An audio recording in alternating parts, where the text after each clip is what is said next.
7th, here at 6:30 p.m. Let's open the meeting with a pledge to our flag. Please rise.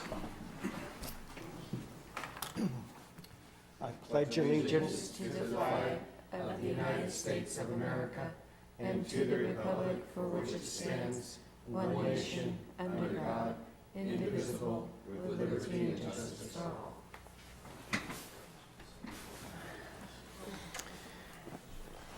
So, thank you so much. With my committee's tolerance, I'd like to read some chair remarks.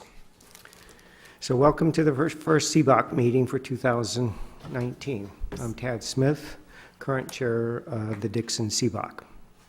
I would like to welcome Superintendent Brian Dolan, board member Luke Foster, Mr. Jesse Deal from James Marta will be here shortly, and we also have Lee Coop from School Site Solution here. So thank you for being in attendance, and thank you for being flexible with your schedule. To the members of the public, thank you for being here, and I really appreciate your interest in our committee. So just a little update. On Monday, both Gary Riddle and I attended the 8th annual statewide conference, CalBOC, in Sacramento. We spent the whole day there. There were roughly 50 people in attendance representing an even split of CBOC members from all over the state and various state officials or employees all involved in CBOC programs. I found the day-long program very interesting, and there was a lot of discussions and examples of how CBOCs do things very well or not so well, and I really learned a lot.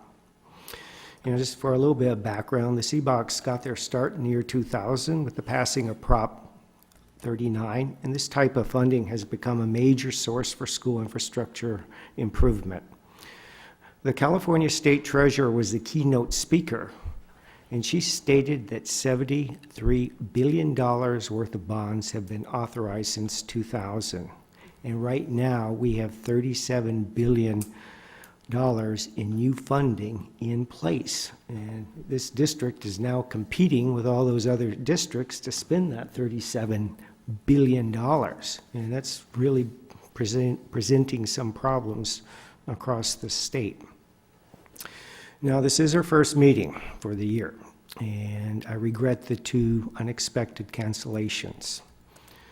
February 27th, I didn't have a quorum. We had 2 people out on family matters and 2 people that were sick, and I was one of those people. So we canceled that meeting somewhat unexpectedly. And then we put in a reschedule request for March 20th last week, and unfortunately an old agenda was posted and no one caught the error in time. So we couldn't have a meeting compliant with California law. So here we are here 1 week later. So going forward, I've talked with the superintendent. We got some corrective measures in place to make sure something like that doesn't happen again. I'm trying to get our future schedule straightened out, and I put in a request to the city of Dixon to have these chambers facility available on the 3rd Wednesday of every other month, the odd months. I've not heard back from Jim Lindley as of this time, so we're still working on that. Got some good news on that tonight. We'll share under the agenda item. Okay, good. So we're back on track, and to the folks at Dixon, I appreciate your tolerance. I welcome your comments and would like to know your thoughts. So with that, we will go to call to order with the roll call. I'm serving as chair. I am here. I did receive a notice from Mr. Strong that he is unavailable for tonight, and Georgette Portier will be here maybe about 7 o'clock. She would have been here if it had been pouring down rain and didn't have to go to a track meet, but she will be here shortly. So, Jack Caldwell. Here. Julie Mustard. Here. Andrea Kett. Here. Gary Riddle. Here. Very good. So I'd like to make a motion to adopt the current agenda. Move to approve the agenda as presented this Second. evening. Oh, second. Okay, all in favor? Aye. Opposed? Very good, carries. Approval of the minutes from December 5th. Any comments from committee members on the minutes as listed?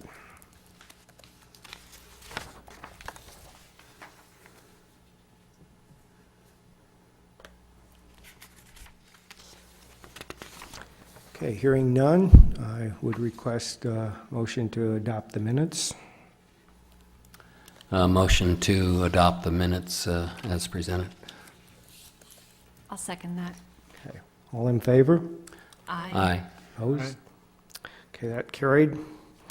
We have nothing on the consent calendar, so we're able to move on to item 2. This will be update from Superintendent Brian Dolan.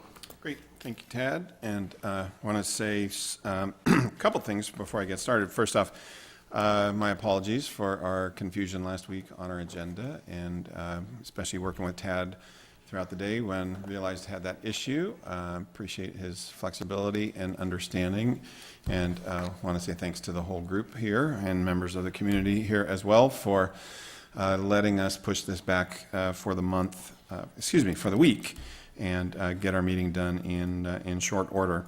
Other thing I want to make note of is, so I'm the third Dixon Unified School administrator to sit in this particular chair this school year. And while we have School Site Solutions on board to help us with really program oversight and management, I will be in the chair for the remainder of this fiscal year at least. We'll see what happens after that. I will, as you saw in my outline, I'll tell you a little bit about Chief Business Official status in a little bit, but you will be seeing me here on the regular meeting schedule.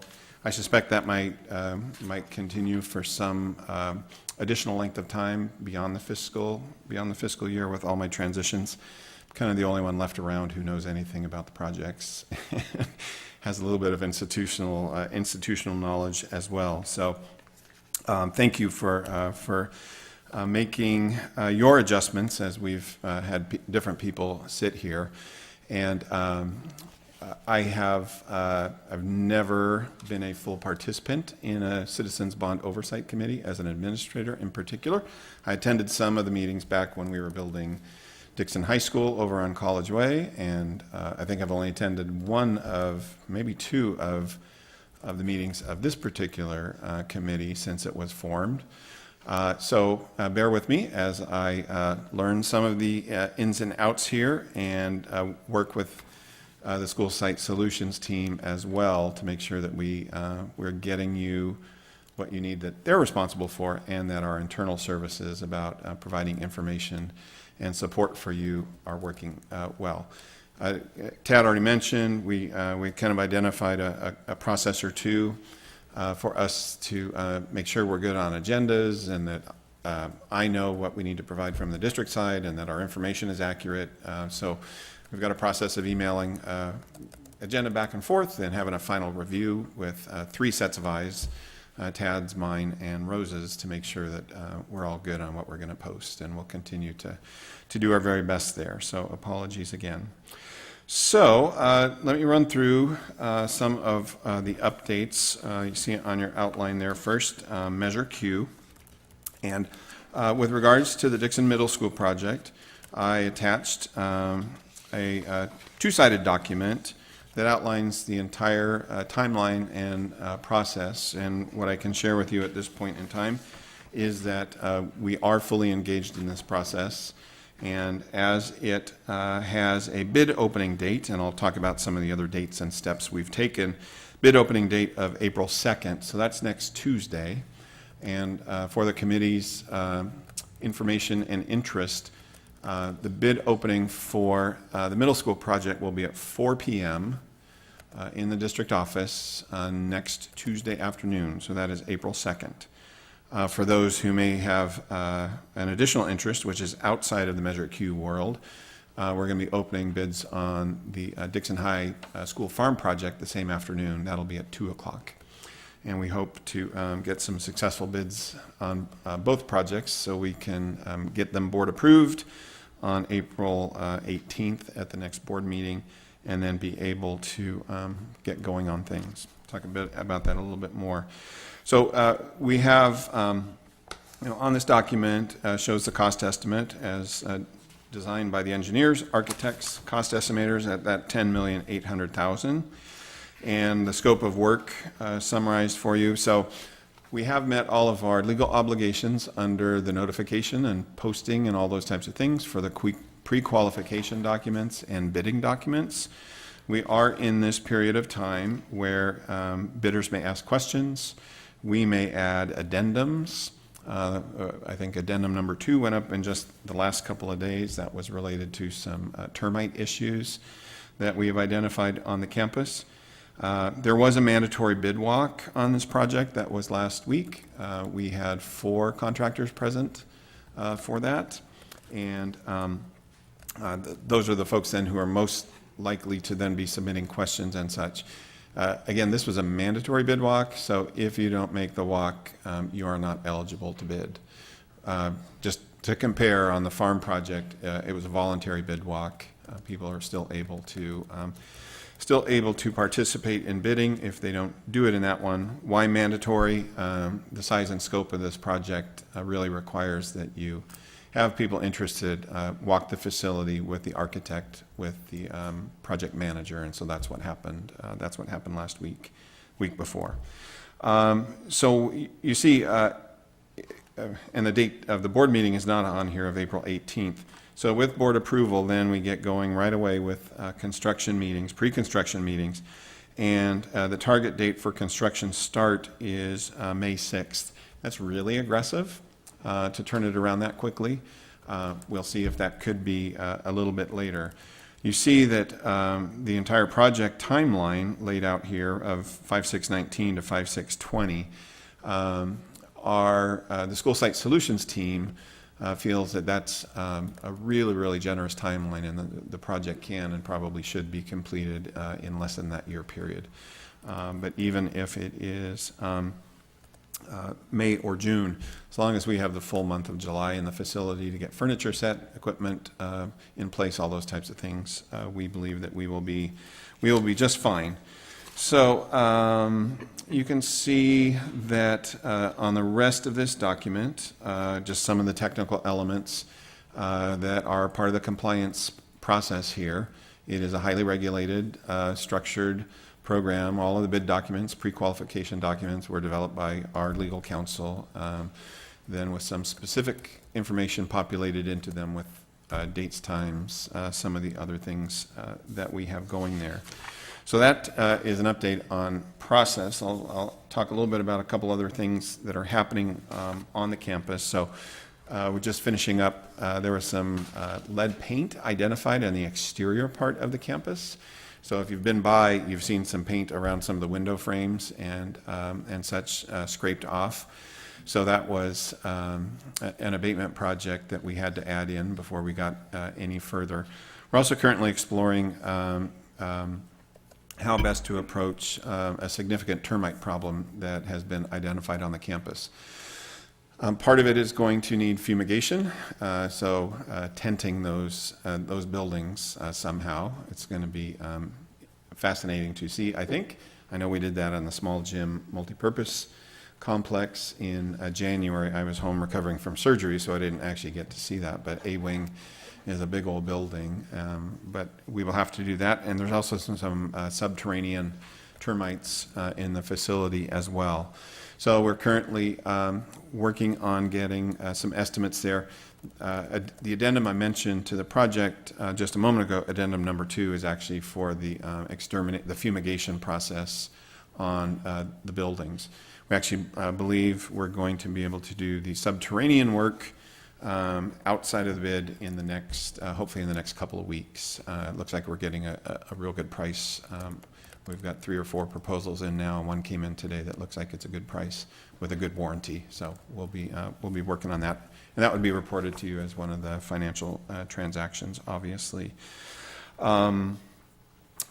I think that's it on middle school. I think I'll pause and take any questions on each of these as I go through, if you'd like that. Well, you mentioned the very aggressive construction timeline, and Mm-hmm. you know, I alluded to the fact that it's tight to get construction workers and Yes. supplies and everything else. You really think that's feasible? Have you had enough, you know, informal discussions with potential bidders to, you know, have confidence in that timeline? Good question, Tad. So we have weekly meetings with our support team from School Site Solutions, and we discussed this just Tuesday of this week.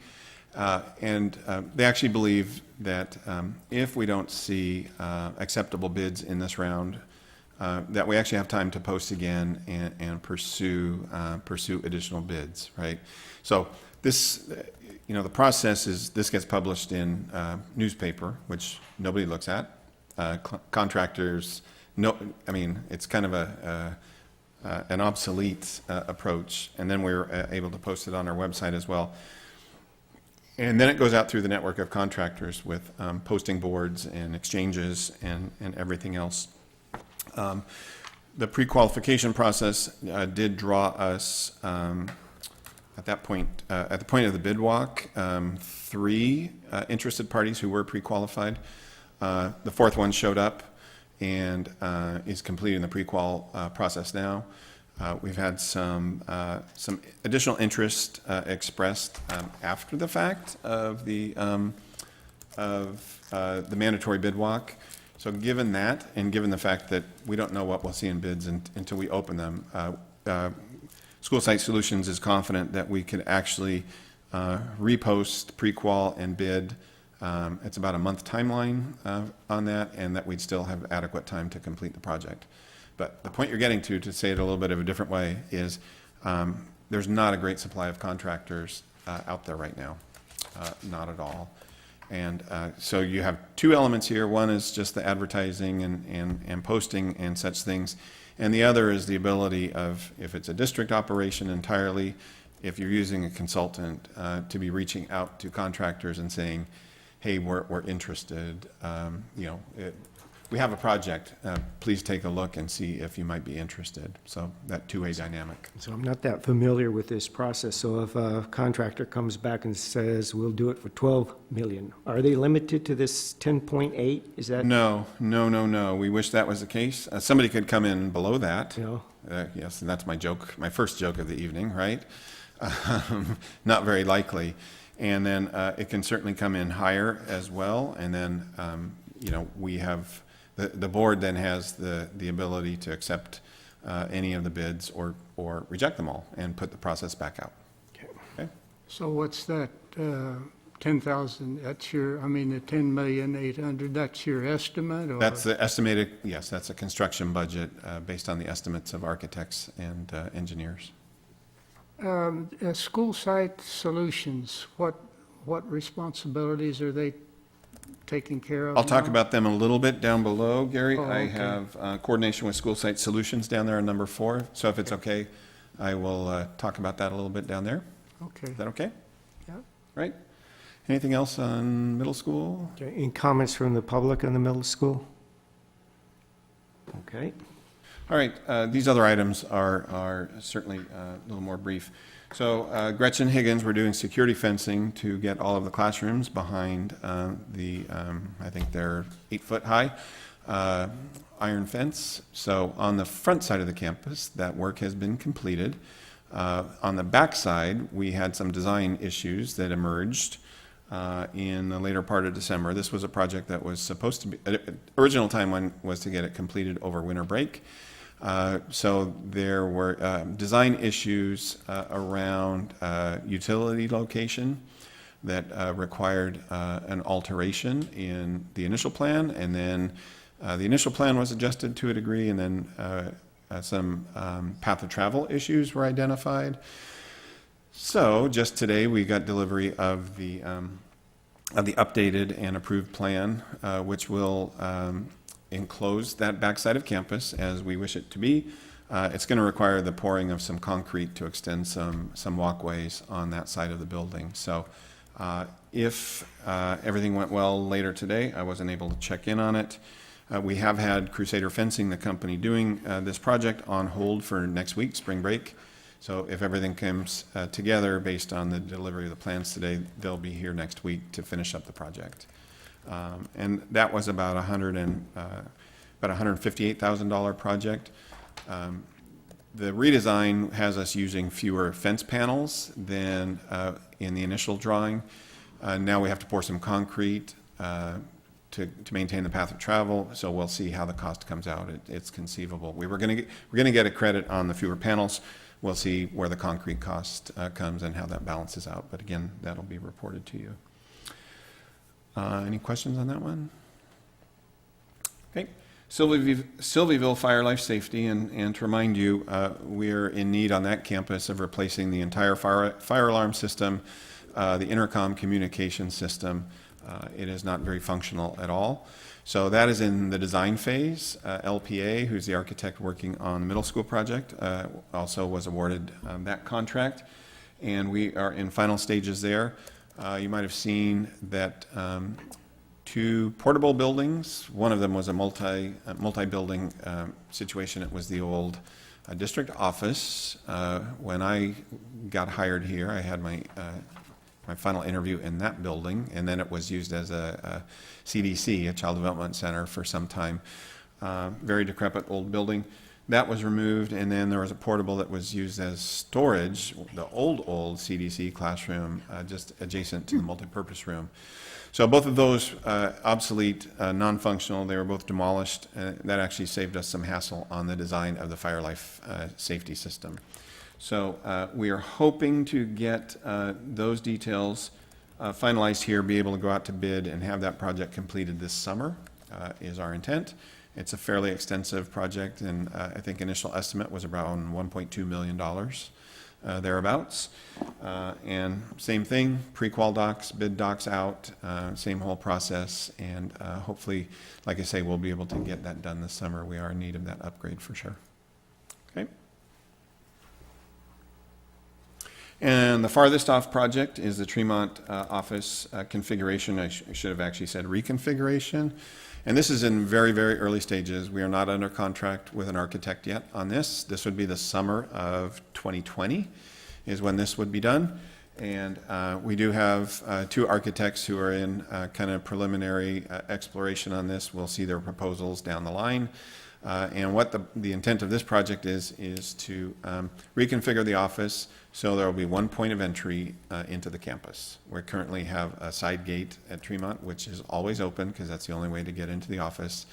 So this will allow, just as we have at Gretchen Higgins, a single point of access and a higher level of security over there. But that one is down the line quite a ways. Okay. Any public comment on those last 3 items? Okay. All right. So I want to talk to you a little bit about project financing.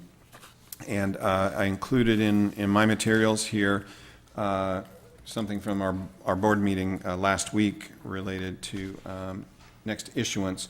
But first off, I just want to share good news.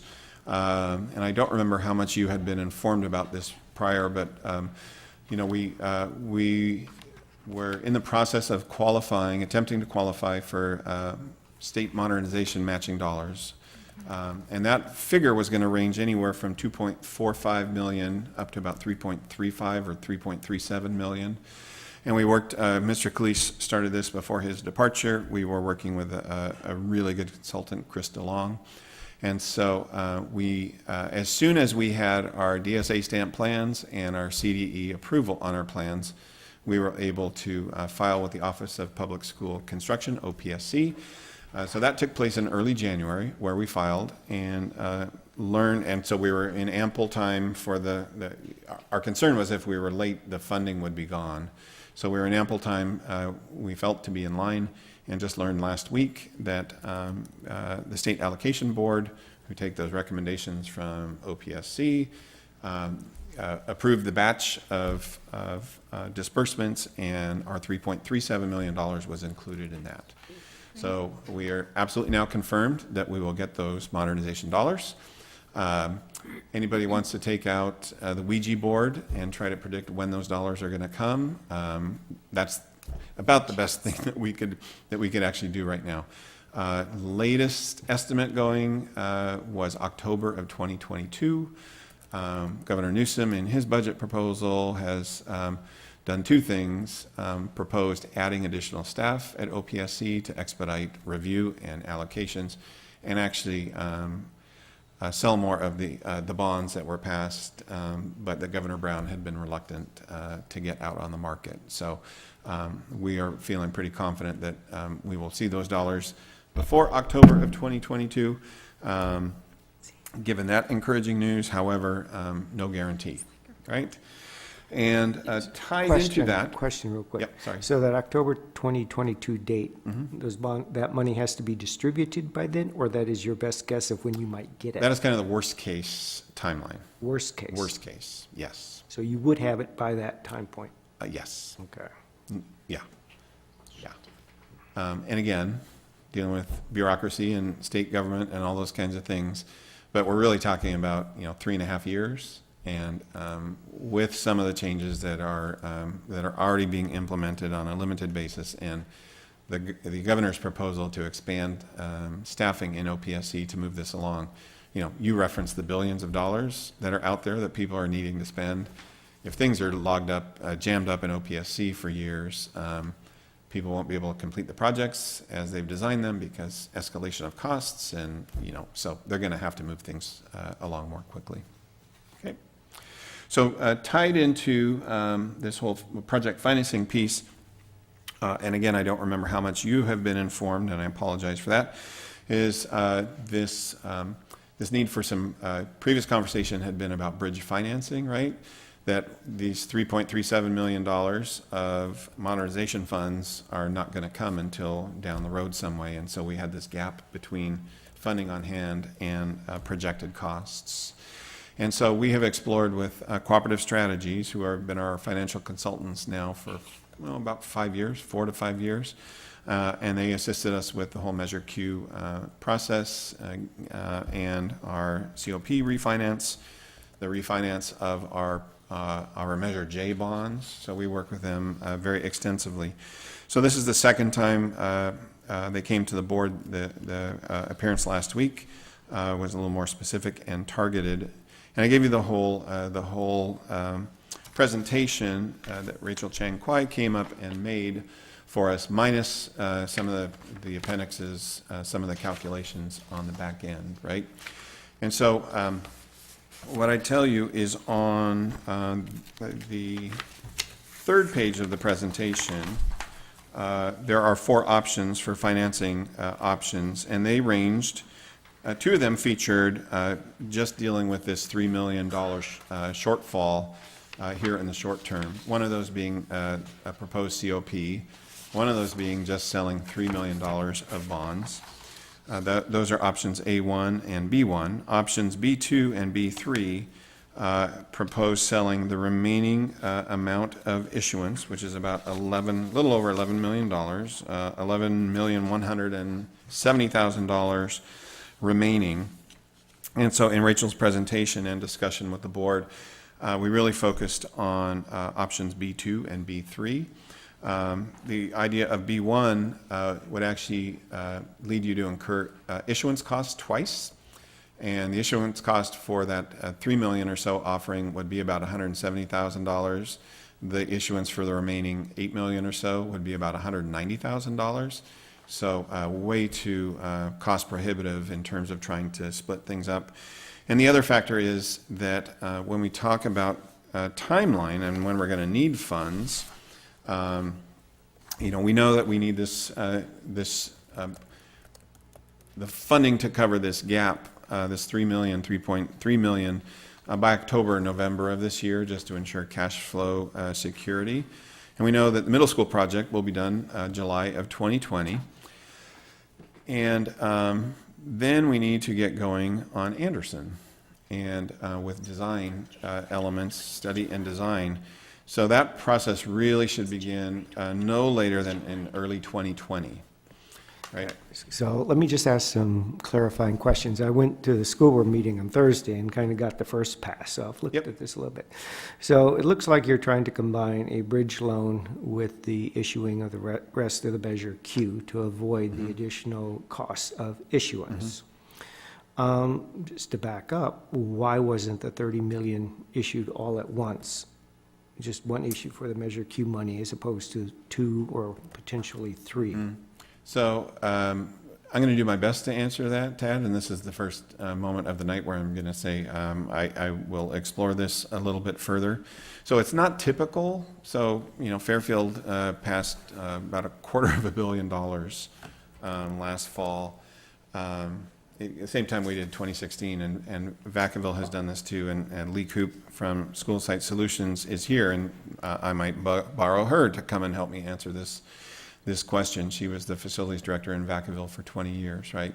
So it's not typical that anyone would sell the entire amount of issuance on the front end unless your whole project is going to fit in that issuance. One of the issues is you start asking your taxpayers to pay for things before, to start paying on those bonds before those dollars have even been expended on projects. And the other element is to maintain your the tax exempt status on those bonds. So if I'm investing in those, IRS regs say that if the district hasn't expended 85% of that issuance within a 3-year period, then you can lose that tax exempt status on those. That's probably the key right there. Right? Yeah. So those combination of factors, I think, are probably why this is typically done in these stages, right? Okay. And the third thing you mentioned was, inflation. The cost of construction's gone up so much. So how does that tie into this?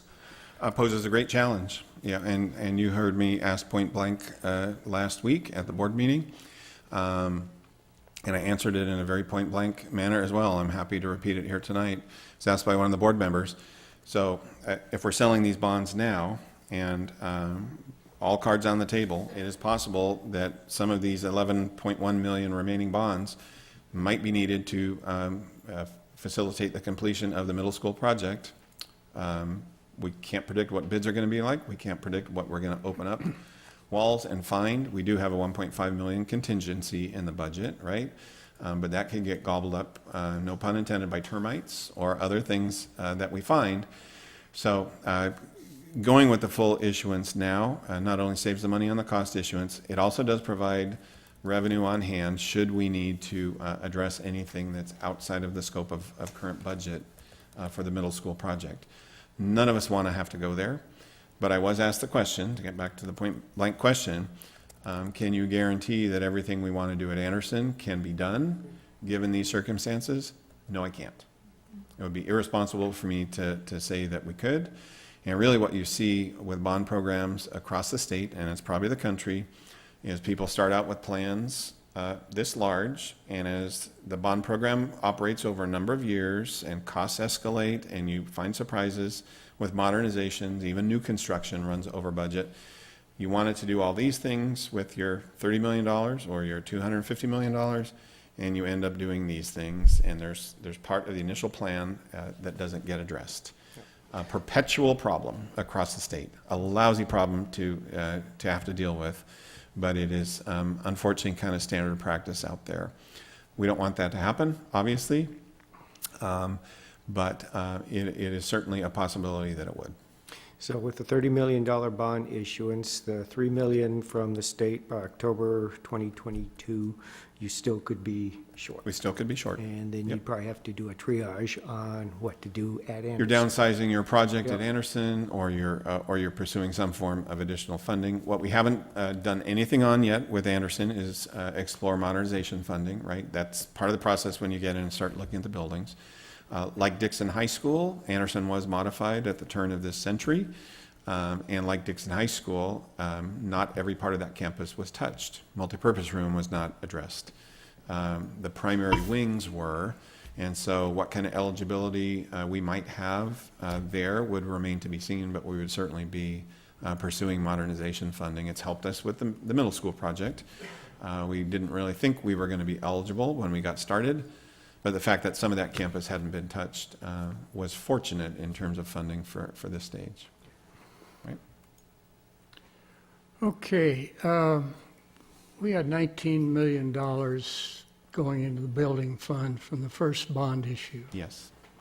I'm looking at the 28 February 19 financial here that we were provided. It says our expenditures are $2.3 million. We're looking at to finish the junior high around 11, 12 million. Mm-hmm. So what is the hurry for this additional funding? So the middle school project will consume everything that we have on hand, minus, so that initial 19, about $3 million was set aside for fire life safety. So that's the Tremont project, that's the Sylviaville project, that's the Gretchen Higgins fencing, right? So if we take that out of the mix, then we're down, and I think with cost of issuance and other things, and I'm not looking at this directly, Gary. So I think our net on the on after that was 18,770,000, right? Is how I'm reading that. So that was our benefit from that first issuance.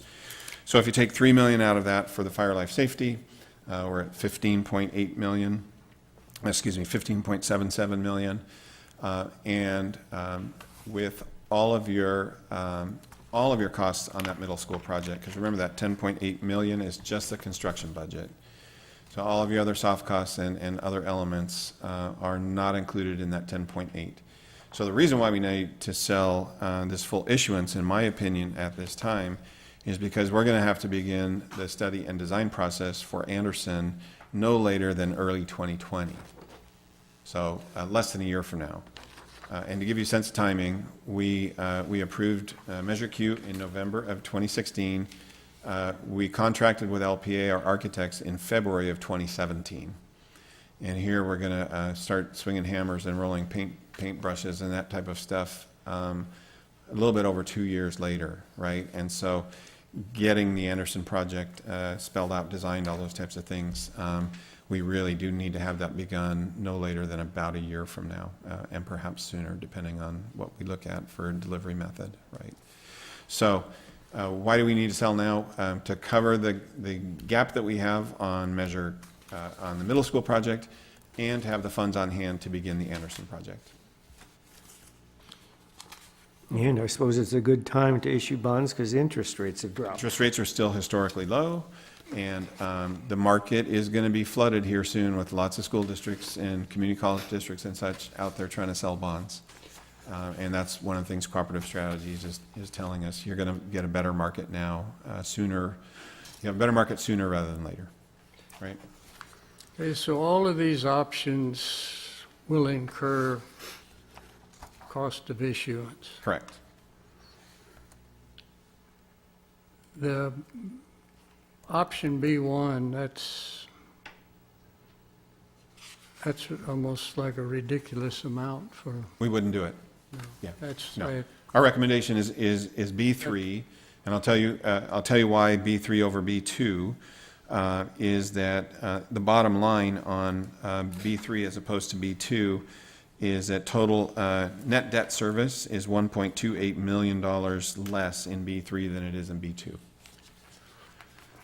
And so the board provided direction for us, working with our consultant, to begin the process of preparing for option B3, which again will come back to the board on April 18th.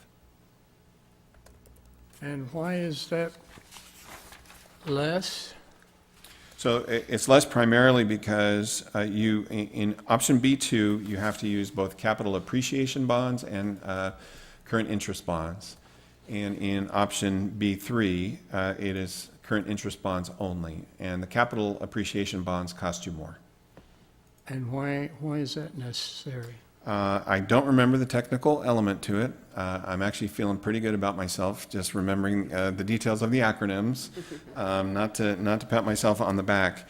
That is, you see with those, you're able to get the lower interest rate.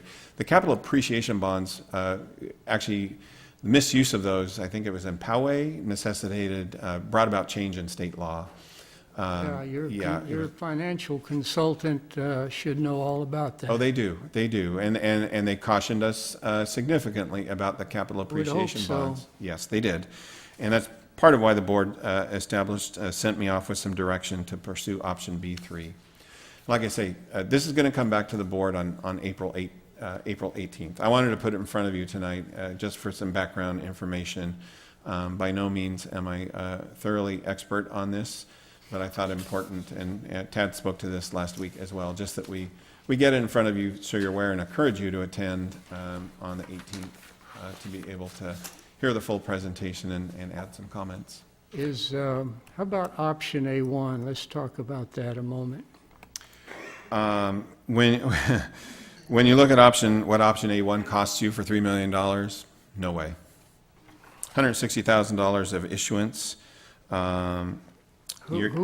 This is Jaffrey, our bond counsel, came up with that? So the scenarios are devised by the cooperative strategies team, and then we had several conference calls with bond counsel, with underwriters, the whole team. Yeah. Have they talked to any banks about? Oh yes. So we explored the idea of a direct placement with regards to the COPs and not getting out on the market even. And explored that. We had one issue around, the technical nature of a lease agreement, because a COP is technically a lease agreement. And so we actually first had 2 or 3 COP options. Whether it was 1 or 2 of them, I don't remember, came off the table because they didn't meet the legal requirements.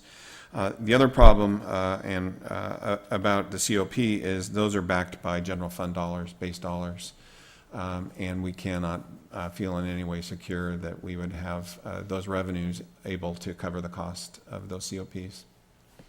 So you don't have the money to do option A1 in your reserves? No.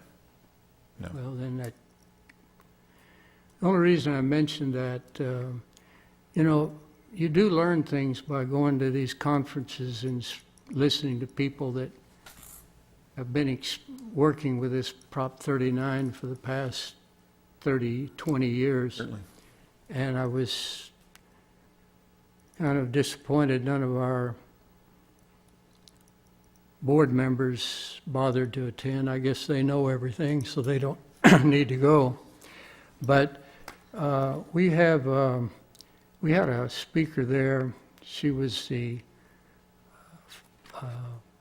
business official from the Mother Lode University Unified School District. It's up in the gold country, close to I can't think of the town anyway. And they did a bridge funding with their local bank, and they made them a real good deal. And I just wonder if our local bank, since there seemed to be a lot of interest in this community, since our hometown bank here for 100 years, except for a few years when I had the audacity to make a decision to move the banking when I was the city treasurer. I got a lot of grief from that, and I was wondering if they know about this and if they would be willing to look at it, or they were spoken to give them an opportunity. They might give us a real break since they are our hometown bank. Yeah, so we did not speak with First Northern. I'm assuming that's who you're referring Yes, to, right? that's the only bank in town now. Well, the Wells Fargo If you go down to in the Safeway, you can get Wells Safeway. Fargo, yes. But no, we didn't. And really, as we went through our timeline with regards to needing funding to begin the Anderson project, that the short-term loan, the bridge financing really kind of came out of the mix. We're going to need the dollars on hand to begin,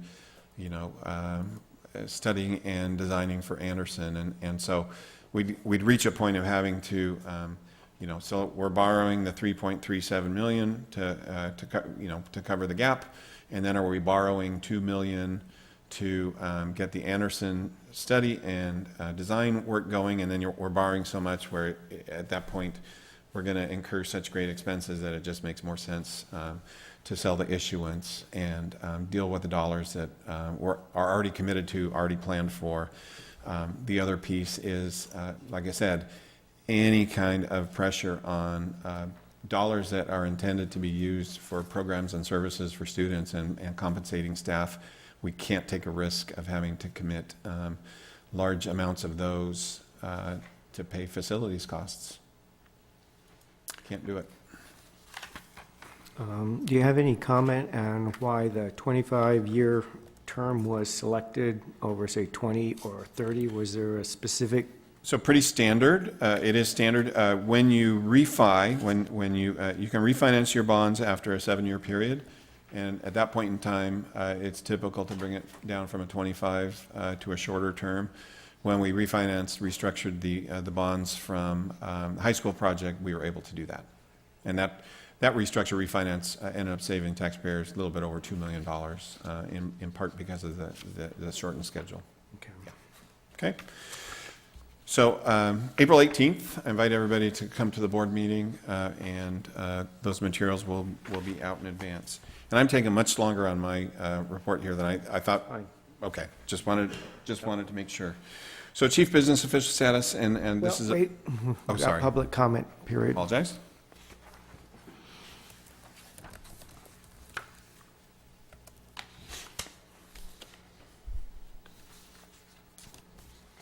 Yeah, I'm just a little bit confused. A1 says issue COPs as a bridge to future state fund receipt. Mr. Dolan says that by October of this year, we should be getting $3,300,000. No. October of 2022. Oh, it's going to take 4 years for Up them to get 3 the funding? years, yeah. Yes, Okay. yeah. So, in that case, and we're paying principal only, why are we extending out to 2029 the repayment of the COPs if you're going to have the money in 2022? And you're going to eliminate all that interest? Right. So there is an early payoff. We are not considering that option at Well, it this point. says there's no early, No, there is. oh, it says prepaid without penalty in 2022. That's the advantage. Correct. So now you're saying there is a penalty. No. I'm saying we're not considering this option. I understand that, Yes. but that's not what I'm saying. Okay. If there is no prepayment penalty, why are you not considering it to eliminate all of that interest? You're looking at probably. Because you are going to pay the interest for those 4 years. Well, I understand that, Yes. but you've got the use of the money for those 4 years, and you would have it anyway. Now, this money, is this in addition, or is it part of the $11 million for these other two options, B2 and B3? They are part of the initial 30.4 million Measure Q dollars. No, what we're saying here is you're looking at, I believe it was $11 million that you're Yes. financing, not the $30 million or not the $20 million that you have available. So what is this $11 million going, is that simply going to be spent on the middle school? No. Or is this partially So- the Anderson stuff? This is what I'm saying. This is very confusing because it's not clear what we're spending the money on or Okay. where this is going and why we're not eliminating interest instead of paying interest. So if we go to the first page, Yeah. our total authorization on Measure Q was $30.4 million. Yes. Okay? So the remaining authorization is $11.17 million. Okay, Right. so what you're saying is the 20 million you have on hand, you're still looking at authorizing another 11 million. The rest of the 30.4. Oh, yeah. okay, well, that makes a little more sense then. So what is the other 20 million already been used, or are you going, you have it It's all designated for earmarked something else? for the middle school, for the Tremont project, for the Sylviaville project, for the Gretchen project, and there should be a little other funding available for some other smaller projects around the district. Out of that fire life safety, 3 million. Okay, Okay? I guess. So then there is no problem with the limit, the capitalization limit? No. As far as the $30 million go, you can issue the whole thing? We can. And there's no problem? Right. All right, I guess that's all the questions I have right now. Thank you, sir. Okay. We have another question? Yep.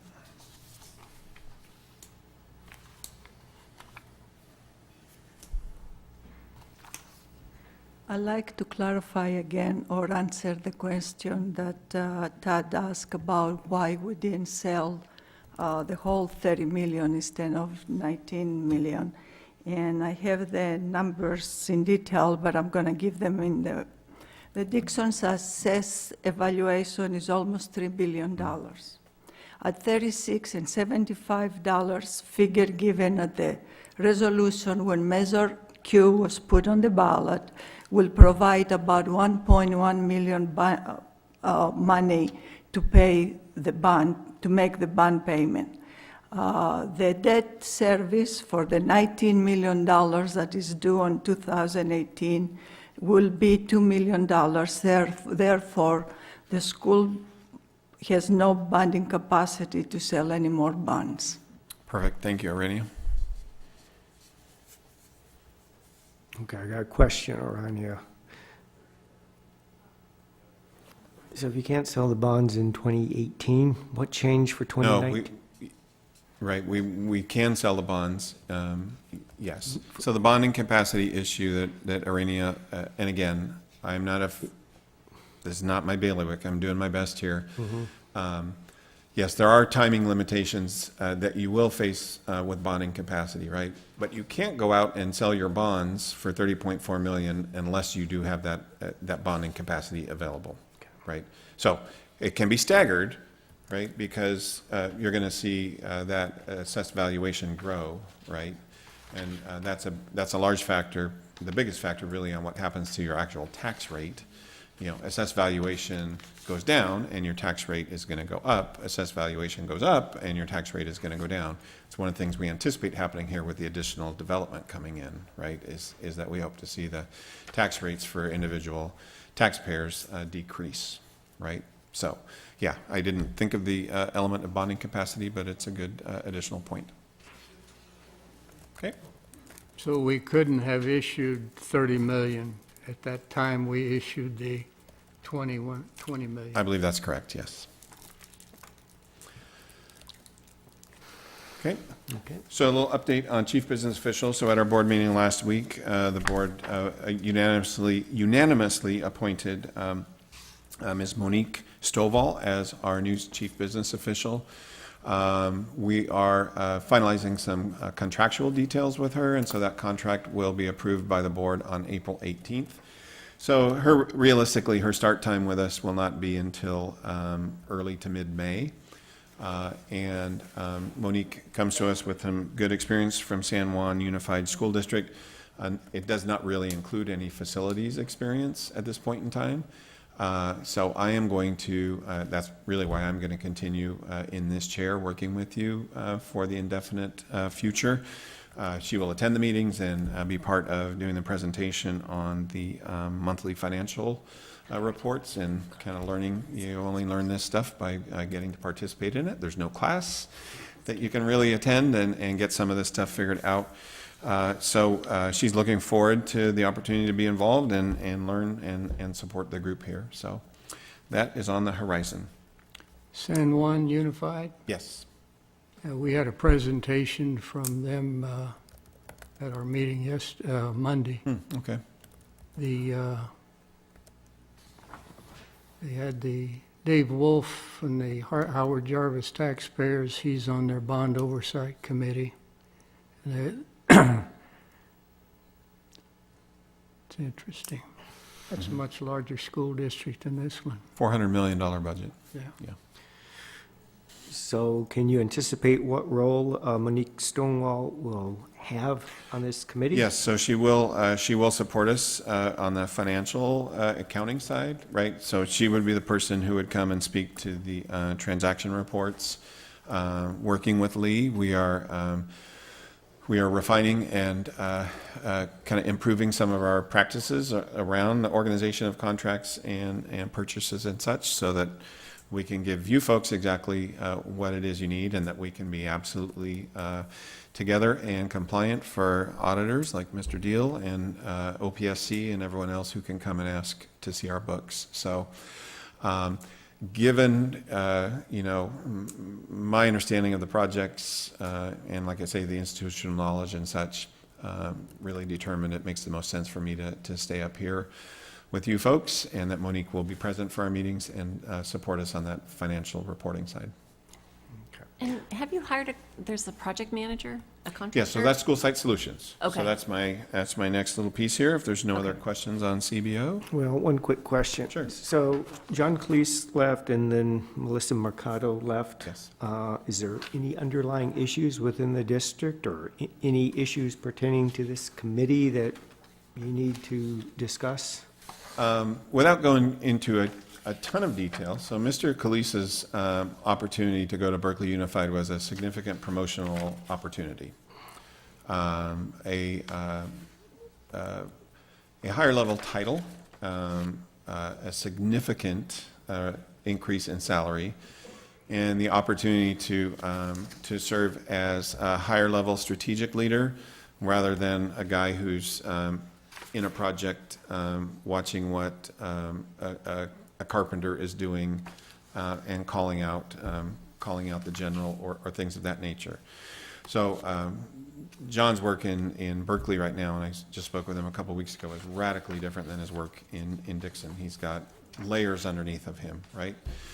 Melissa's move was the elimination of a commute from Orangevale to Dixon to Orangevale to Granite Bay, 3.2 miles. Lateral position. She's a chief business official. It's a district of the same size. She's making the same salary, right? So there was nothing about they needed to escape you folks or me. A promotion for John, a lateral move for Melissa that gives her 2 hours more per day with her family. Okay, sounds like some bad luck for the committee, though.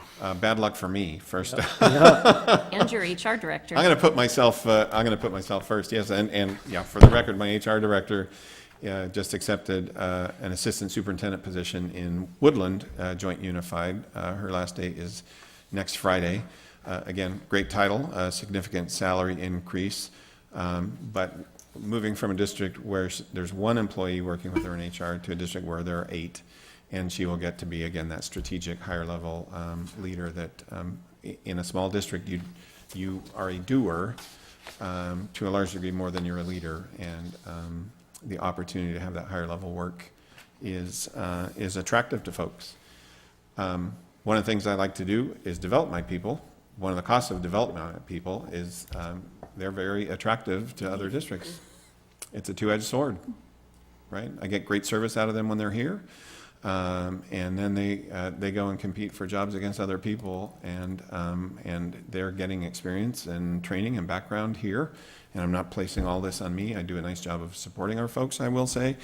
But when you can, something to be said that 3 people in 6 months have gone out and pursued these other jobs, and they've all won them, is good for them, right? Any public comment? Okay. And finally, coordination with School Site Solutions. So Lee is here tonight, as I already mentioned. So John Dominguez is the president of the firm, and Jim Bombachi is our current project manager. We had another gentleman, Russ Hodges, who left School Site Solutions. So I am the primary liaison with School Site Solutions, and then Adam Devon, who is our maintenance and operations manager. He is assisting me with this process. Adam is the guy who's out running around through buildings and such with architects, with the School Site Solutions team. I am kind of the bigger picture authorizer, monitoring the budget kind of piece until we have Monique on hand as well. We do have a financial consultant serving as our chief business official, our business office services at this point in time. So when School Site Solutions has a question that must get answered, that's anything other than what room do we go into, that type of thing, those questions come to me. And then Adam is the support with those. And our process around communication and organization is weekly meetings. So we have a meeting every Tuesday morning at 10 a.m. In which Adam and I are present. Jim is always present. Sometimes John is able to be present. Sometimes he's phoning in. But it's always the 4 of us who have a set agenda that we follow and go through. Once the project starts, then the architect and contractor sit in that meeting as well. So you have a weekly construction meeting with all parties on hand. And part of that is to monitor progress, and part of that is to try to control change orders and other cost issues as well. So real standard process there. There are days where my inbox, my email inbox is hit with 20 to 25 emails between architects, school site solution team. There's a lot of coming and going with information and requests for information, and at this point in time, I would say it's going very smoothly. Very pleased with the services we're getting. Lee has started working with us just this week on some of those management functions in the facilities office and the business office, and she's going to be coming back up on Friday to continue to work with us. So very, very pleased with the services that we're getting from School Site Solutions at this point in time. Okay. Yes.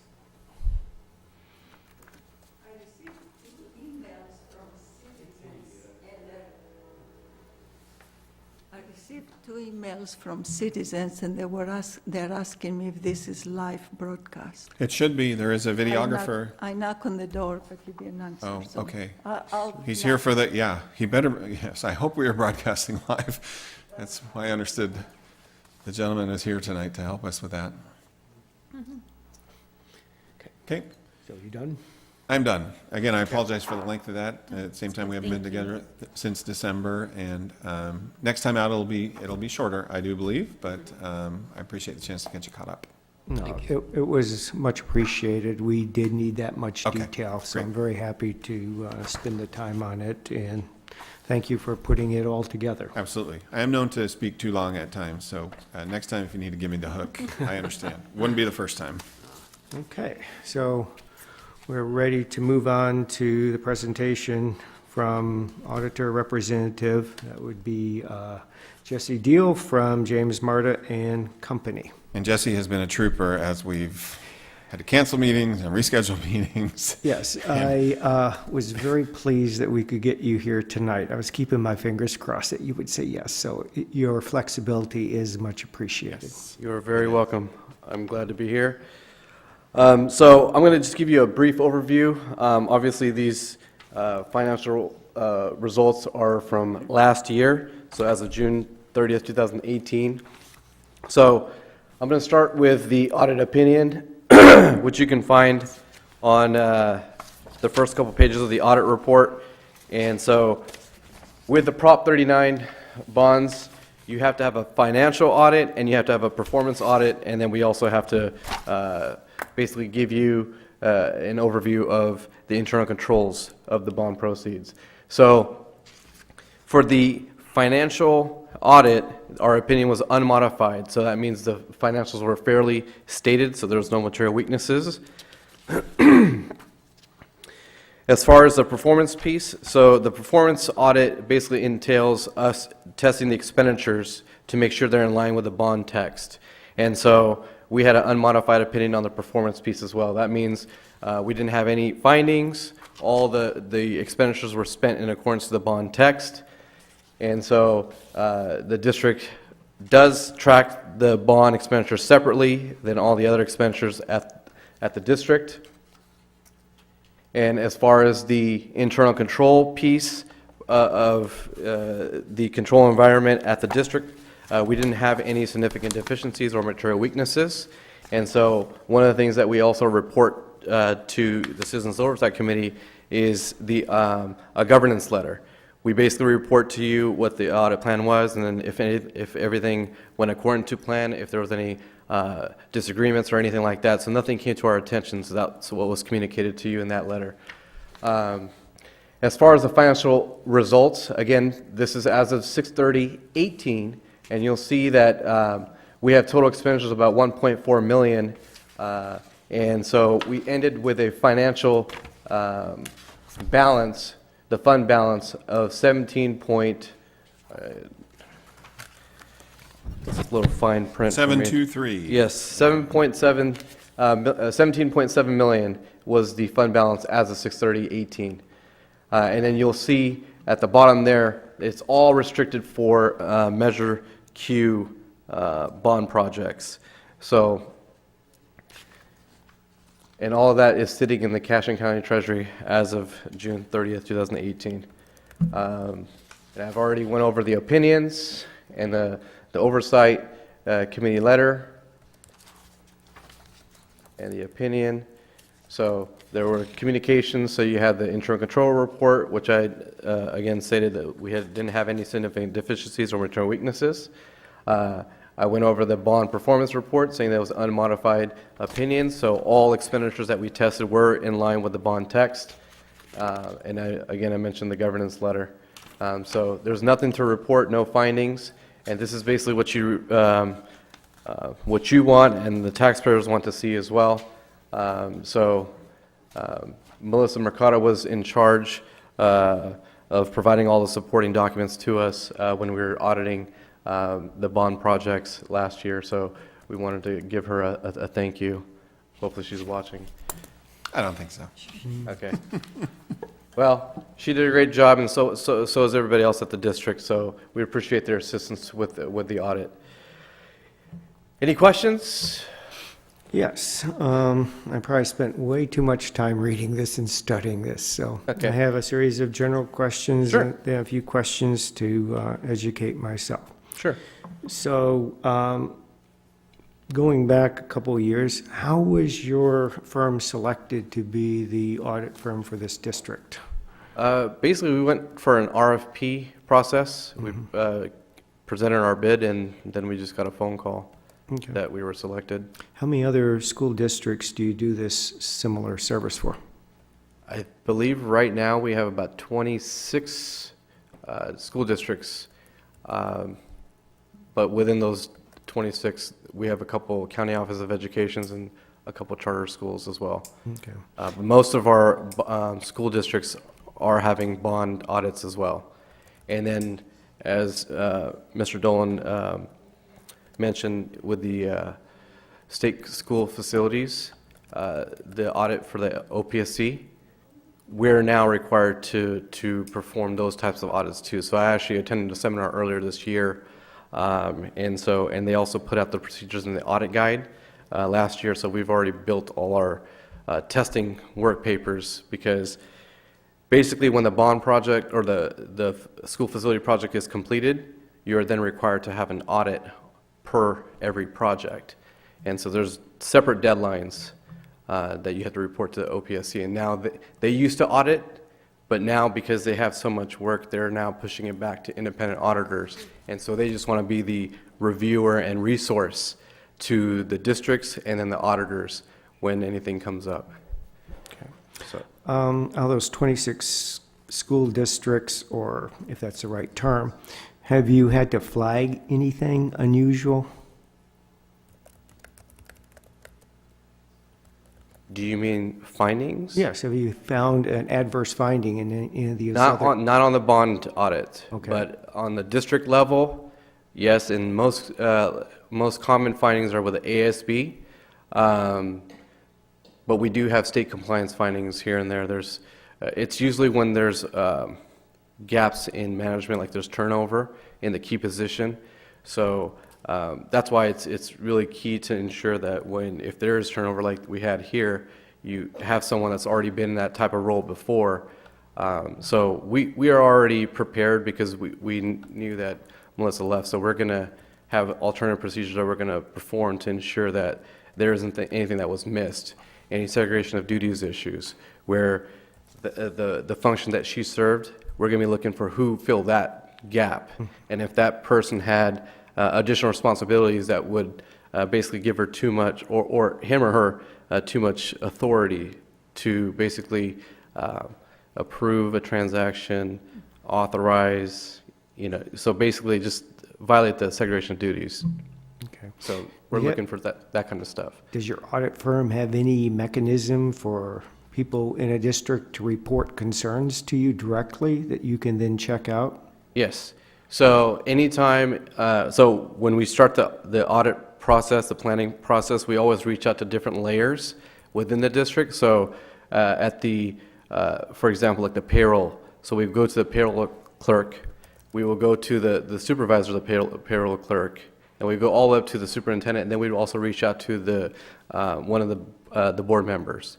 So, and in any layer, some people are not comfortable reporting anything because, you know, they're probably reporting to the supervisor. So they don't feel comfortable, they don't know who to go to. But when we come out and do the audit, we talk to every layer just to see if there's anything that we can look at. And then we're actually supposed to be reporting to the governing, not the management. So we would report any concerns. So if it was a bond issue, we would contact you. But if it was something with the district, we'd go to the board.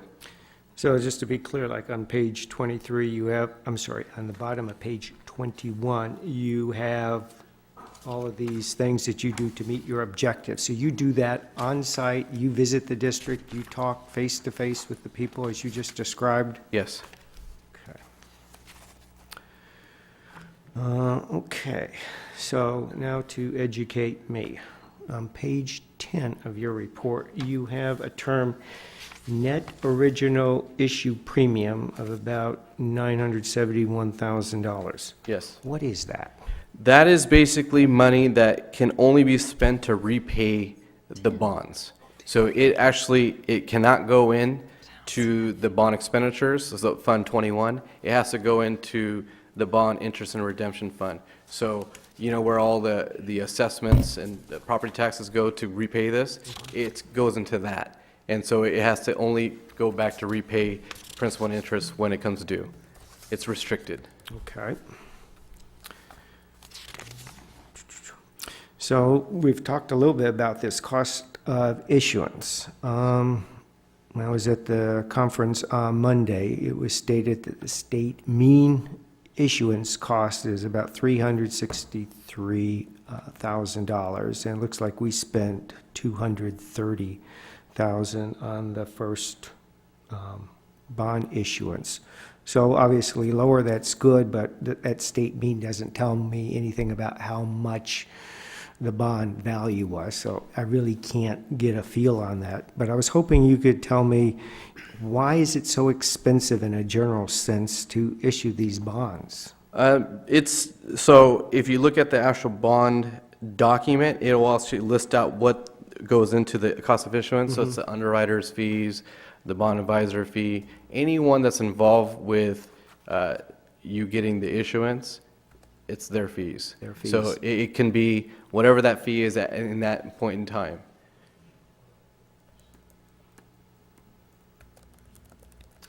All right, committee members, have at it. So just one curious question. So on the bond issuance fees? Yes. Are those fees pretty much a fixed cost of issuance, or is there any component of the amount of the bond that plays into the fees? So I don't think I'm the right person to answer that question. I believe to the bond advisor, they would be the best person to answer. But I've seen that number fluctuate. Yeah. So I think a portion of it is dependent on the amount On a scale. and the timing of when you're doing it. Okay, and Yeah. again, it was just, a curious question, Yeah. so thank you very Yeah, much. and there's, You're on the there's right- attorneys too. There's attorneys, underwriters, the bond advisor. There's a list of them. Yeah. Yeah. Okay, Yeah. And you're on the right track. A larger bond is going to have higher issuance costs. okay. Yeah. Thank you. Okay, we ran into a little bit of an issue with Melissa where legal fees were submitted and they were charged to the bond money. And when we teased it out, it ended up being fees paid to a lawyer to come to a school board meeting when we were having a discussion with them. And we talked to Melissa and she agreed to back them out. But she did state at that meeting that your firm was okay with that it was discussed with you. Now, that was money that was spent for legal fees, had nothing to do with construction, and it kind of irritated this committee. So is that true, and how did that happen? I think so. So let me back up. So the question to us was in regards to can legal fees be spent, and so we asked the question, what is it for? What are the legal fees being spent on? Is it for a bond project? Is it some assessment? So that's basically what we're looking at. And then when we found out later on that it wasn't in regards to a project, we said that you shouldn't be spending it towards that. And so I don't know if at that point that the money was spent or it was going to be spent, but when we looked at the final expenditure report, we didn't see any of that in there. Okay. And we looked for that. So we did a lookup for the attorney fees name, and we just went through the entire GL that was given to us, and we didn't see anything, so that's why we didn't have a finding. Excellent. So it did get backed out, and I'm very appreciative of that. Yeah, 'cause so what we do is we come out twice to the district office, and so we do interim procedures, then we do year-end procedures. So at that point in time, we were looking at a complete report at year-end, and then we were looking through every single transaction. And so I don't remember exactly what the percentage was, but we usually test about 85 to 90% of the actual expenditures. And we're only required to do a representative sample, so we go above and beyond. So it's in the high 80s is what we tested. Okay, much appreciated. Thank you. Yep. My turn. I noticed you added a note, item K, about the other local revenues that we discussed last Yes. year. Yes. Barry, would you mind what page this It's on is? page Page 8. 5. Oh, thank you. That was one of the controversies that we had, and I want to get back to that. Anyway, I had a question, and this is an audit question. What documents do you validate the cash balance? We look at the cash and county treasury statement. Okay, they provide what, monthly, quarterly statements to the We only look at the balance sheet date, so it's June 30th, 2018 statement is what we requested. Okay, so you got it directly from the Yes. county treasurer? Yes. We've been trying to get him to come to our meeting, because he could answer a lot of things, you know, because he's a key player in this whole bond thing. Yes. And last year, we talked about being invited to the planning where you discussion of the audit, and we didn't get invited. And the reason I'm saying that is there's, you know, a performance audit, as I'm sure you know, goes well beyond just financial numbers. Yes. And there are many things that can be put in there, and I know audit time is cost, and maybe the district doesn't want to pay that. But who determines the scope of this audit for the performance audit? Well, there are the standards that are issued that were in the audit guide, so we built everything in accordance to that. But we basically have to engage with the management, and inside the audit, the engagement letter is the scope of the audit. And basically, it just hits on all the points that are required so that we're supposed to have an independent opinion on the financials, to do the performance, and also to have the internal control letter. So that's basically what it is. Well, performance audits can go well beyond that for these bond oversights, I guarantee you. And another reason I mention that, we had the controversy last year about laws that were not observed. And we had a lengthy presentation from yourself, meeting with the board, that, you know, that's not part of the audit, and that wasn't part of our job. And, you know, the generally accepted government auditing standards, which you are required to follow by the California Constitution, they specifically mention under performance audits for laws, compliance with laws that are in the Constitution. And, you know, I was very upset about that, because is kind of blow off like, oh, well, we got the Constitution, we got these, we don't need to worry about those laws. And I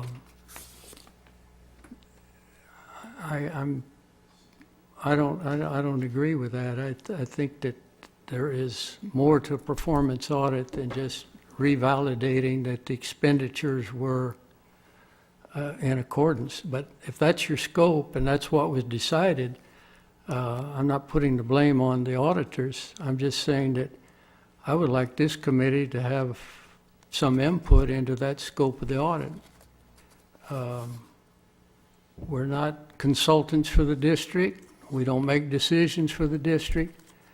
But the citizens expect us to be involved. That's why they call it independent oversight.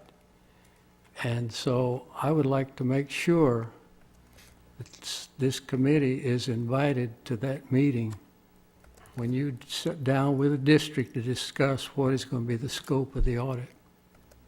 Okay. All right?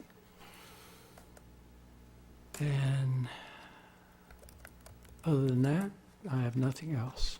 All right. Anybody else? Public comment on the audit report?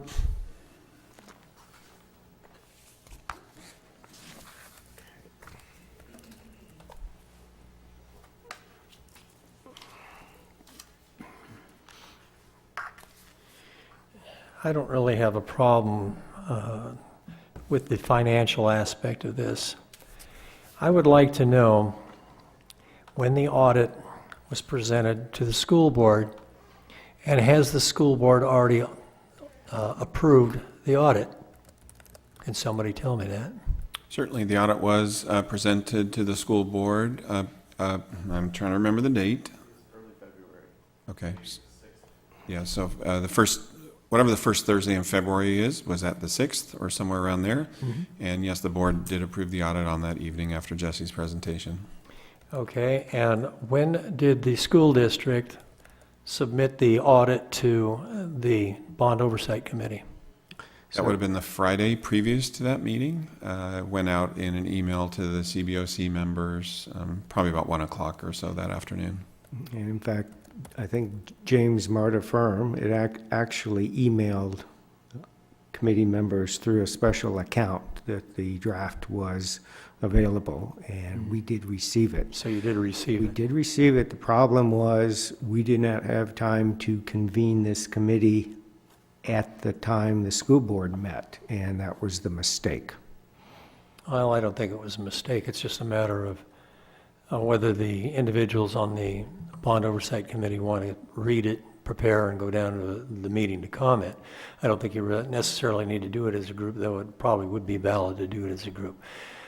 My problem is the same problem that we had last year. If there was anything on the actual audit that you objected to, the school board already approves it before you ever really get around to conferring as a group to give your input into it.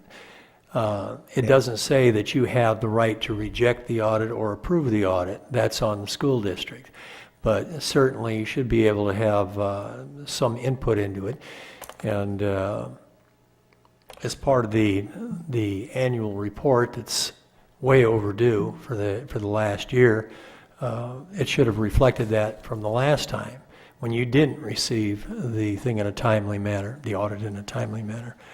And the fact is, the election code is very specific. It's not in the California Constitution, it's in the elections code, that you will receive it at the same time the school district receives it.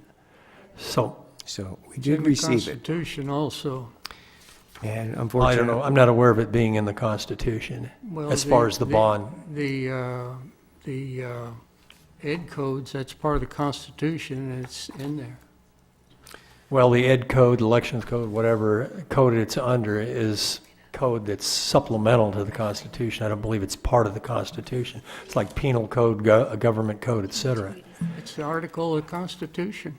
Okay, well, whatever, we won't need to debate that. But all I'm saying is I think that these audits would be much better served if this committee could weigh in before the school district approves it. We're looking at it now, and it's a big so what. What are you going to do if there's something in there that you disapprove of this time? Go to the district like you did last time and say, hey, number one, you didn't have in the audit report that the committee wasn't approved on time, which Mr. Dolan apologized for.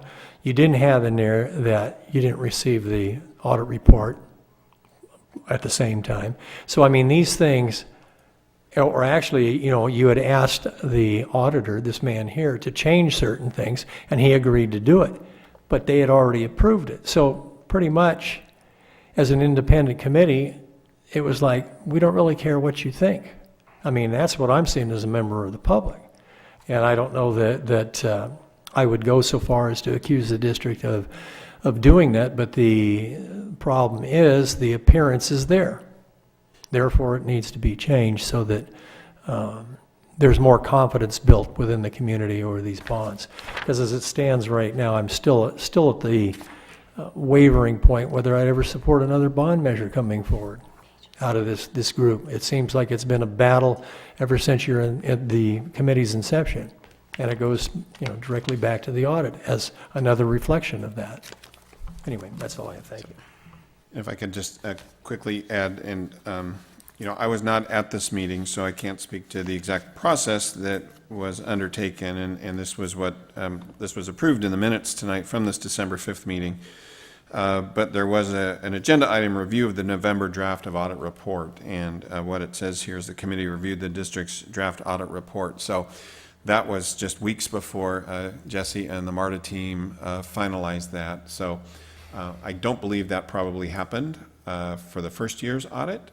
I'm guessing that it didn't, but I think that's evidence of an improved practice that was used in the portal that Jesse set up where people could get into this. So hopefully you're feeling more comfortable with the process around this year, and whatever, you know, feedback to continue to improve that, we'd certainly be open to. Yes, so I agree.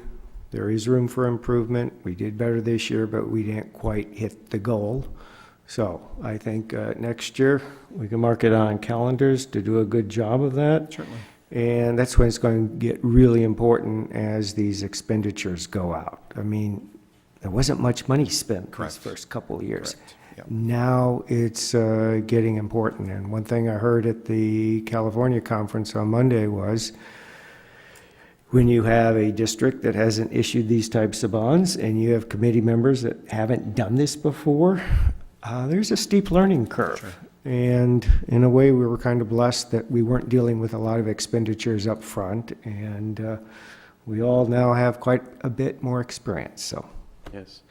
I wanted to add, so that portal that Mr. Dolan referenced to, the SureLink, not everybody on the committee has registered. I only saw 2 individuals that are registered, and I think it was both of you that downloaded the documents. So what we do is anytime there's any communication that we're having with the district management team, we upload those documents for you guys to review as well. So that planning document that we were discussing earlier is also on there. Any draft of the audit or communication letters, we have them there in advance. So we didn't issue anything until, I believe it was in December, right? So as soon as we issued that draft, we already had it up there. And I noticed there was 2 individuals that downloaded that document. So can my other committee members go back and gain access by logging into that, or do you have to send out a new email? I had to send another email, but I don't mind doing that. Okay. It's just, we saw that they haven't registered, because the email goes out automatically. So as soon as I received everybody's email, I just invited everybody to set up their username and password. Okay, committee members. So, We need to make sure we have Jack and Robert correct email addresses. That's been- Roberts works fine, it's just Jack. Okay. Oh, Jack. No, Jack. We'll chat about that Okay. later. We got the draft report, and I didn't go line by line, but I don't think there were any changes from that to the final. no, there weren't, because nothing was communicated back to us that needed to change. So the stuff that you and I discussed last year, I incorporated that in there to have those extra footnotes, so. You know, that we had plenty of time to raise any concerns Yes. on that. But my other concern was being privy to the discussion on what the scope of the audit was going to be. Yes. And I didn't get any notification. It's okay. I didn't do that. Right. No, I'll make note of that. We'll reach out to you. Thank you. Okay. Anything else? Okay, excellent. Thank you so much for coming down. Thanks again, Jesse. We appreciate all your flexibility and help with this. All right, thank you. Have a good Have a night. good evening. We'll talk to you soon. Okay, we're ready to move on to the review of the recent financial statements for December, January, and February. So these are before you. I'm not sure exactly how these have been addressed in the past. I know, I think when the agenda was published for February 27th, there was some communication, I believe I saw in email about the difficulty of reading these, right?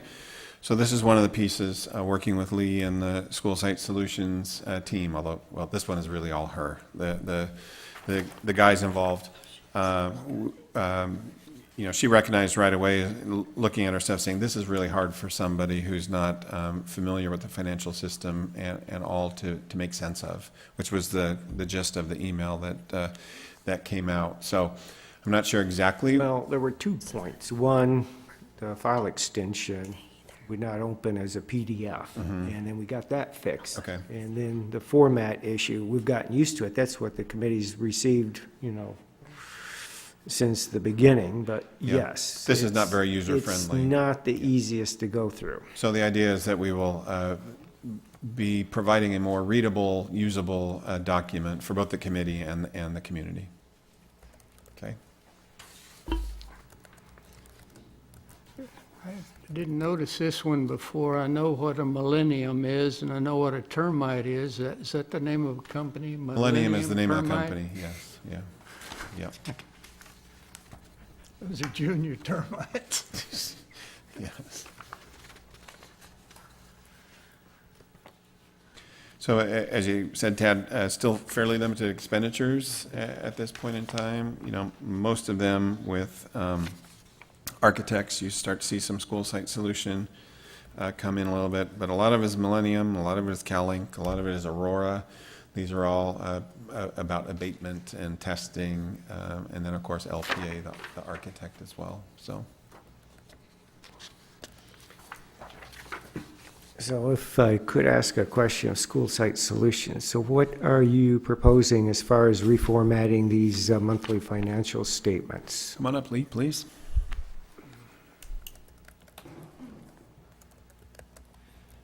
Good evening, Superintendent Dolan, members of the CBOC. I'm happy to be here tonight. My name is Lee Coop of School Site Solutions. What we are looking at doing is changing how you see reports. What you're looking at right now is a report straight out of the financial system of the district that details expenditures.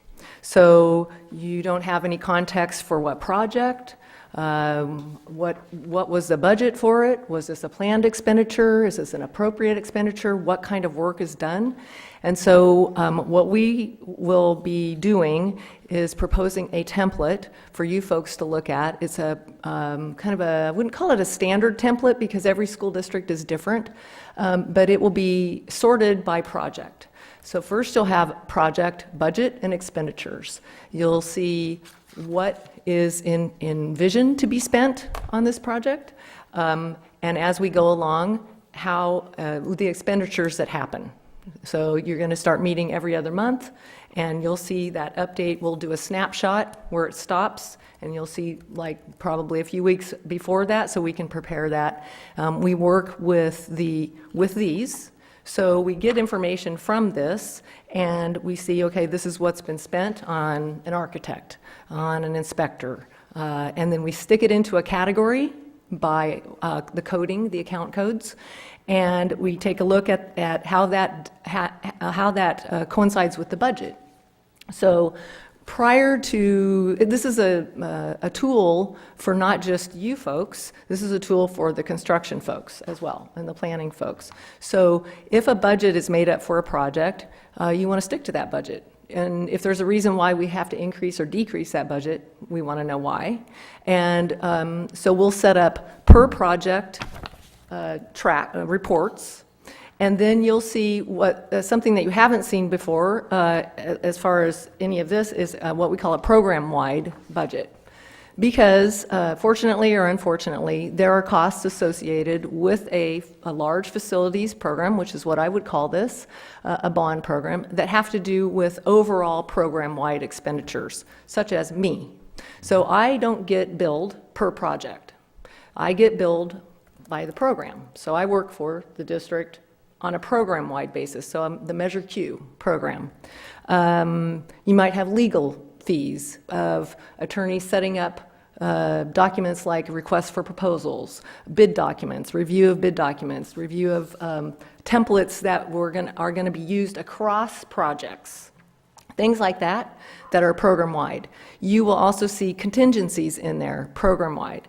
And that has to do with various things like unforeseen conditions, major things that could happen in a program, such as not just your usual kind of, oh, we see some termites, maybe some unforeseen hazmat work, hazardous materials mitigation that has to happen, any kind of legal issues that happen. Because Dixon is using a low bid process, there could be lawsuits. We hope that there are not, but... Can you explain that?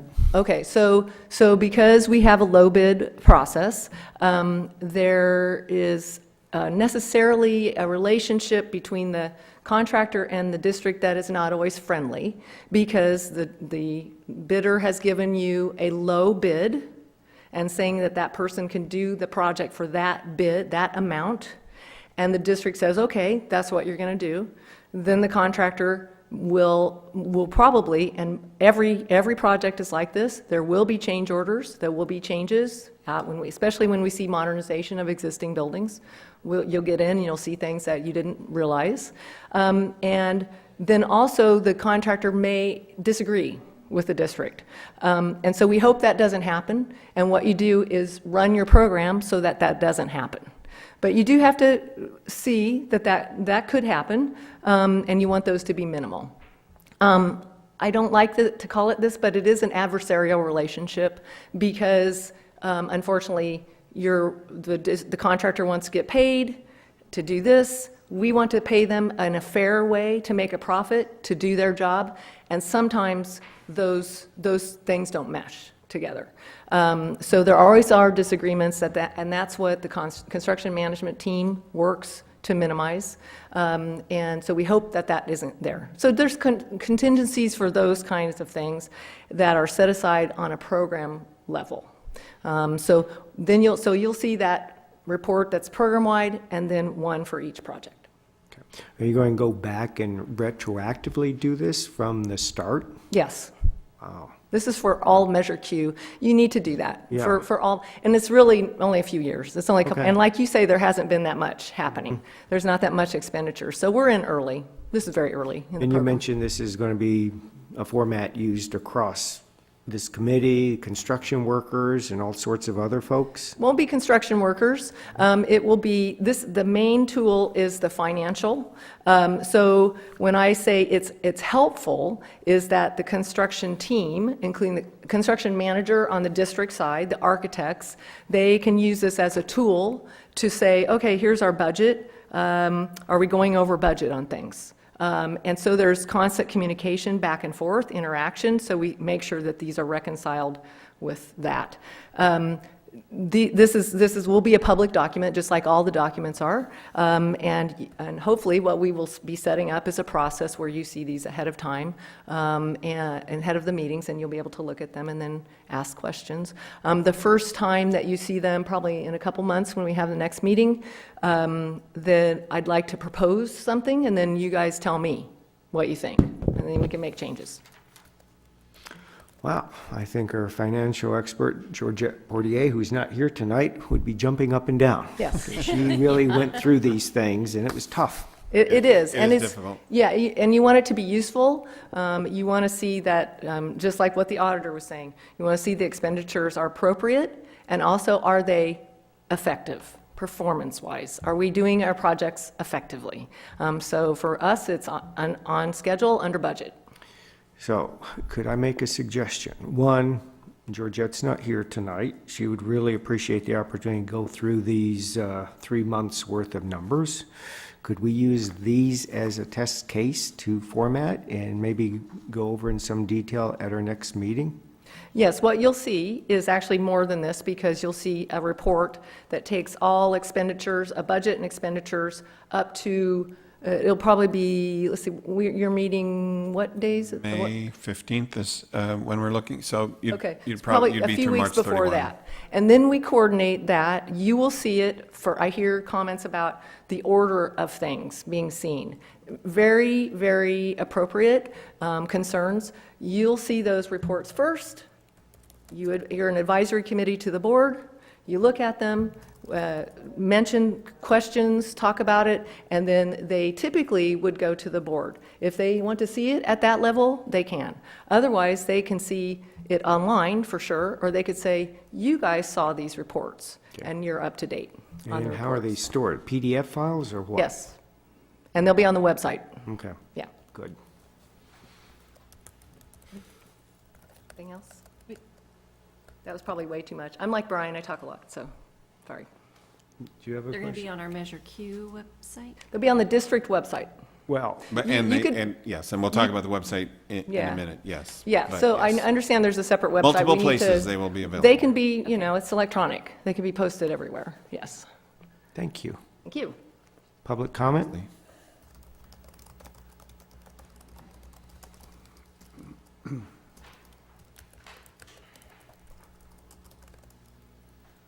I have a question about the clerical salary. When John Callis was here, he had someone in his office that was paid from the Measure Q bond salary, and I still see that salary included in, as of February 1, 2019. I still question the legality of this salary, but that's something else I need to research. Is this the same person that? No, I'll have to check, Arinia, because we had discussion about this being charged to Rose, who's actually supporting the committee and Okay. and directly involved. We will check that and clarify that. So this salary is Rose's salary? I'm not sure. Okay. I need to double check that. That, we'd had discussion about doing that as probably a more appropriate expenditure for this, and we do believe, legal advised us that salary was okay when it's a direct support of the bond program. So we will double check that and report back to you. Okay, thank you. Thank you. Okay. Okay. Thank you for not grilling me on all these numbers. We'll get there. We'll get there, and Yeah. Georgette will have at you in 2 months, so no worries, but it'll be in a nicer format. So we'll move on to reports of officers and subcommittees, and we may not have any reports. What's the word?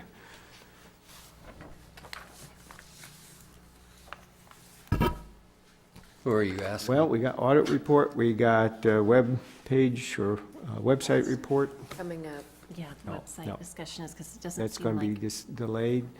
And it's audit, changed.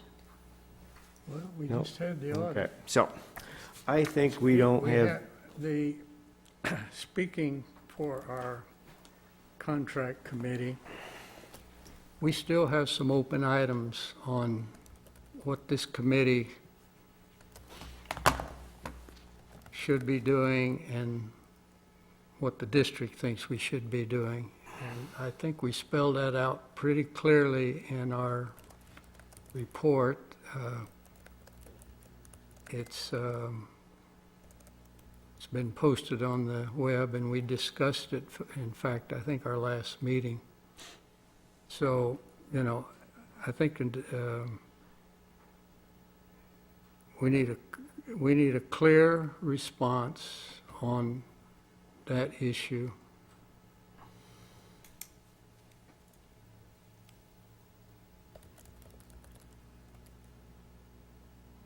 And Gary, if I may just clarify, your comments on this are in the annual report? Is that where they, okay.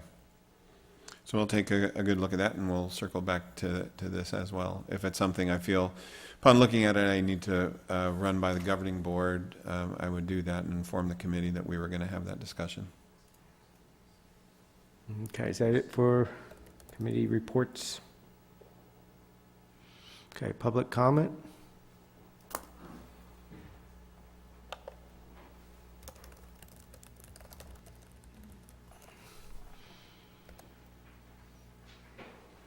Well, perhaps if your board had attended the CBOG meeting, you wouldn't need to run anything by them, because they would know what the duties are. I kind of hate following up every time Gary talks about something, but this is what I wanted to address to begin with. You know, this is an independent committee.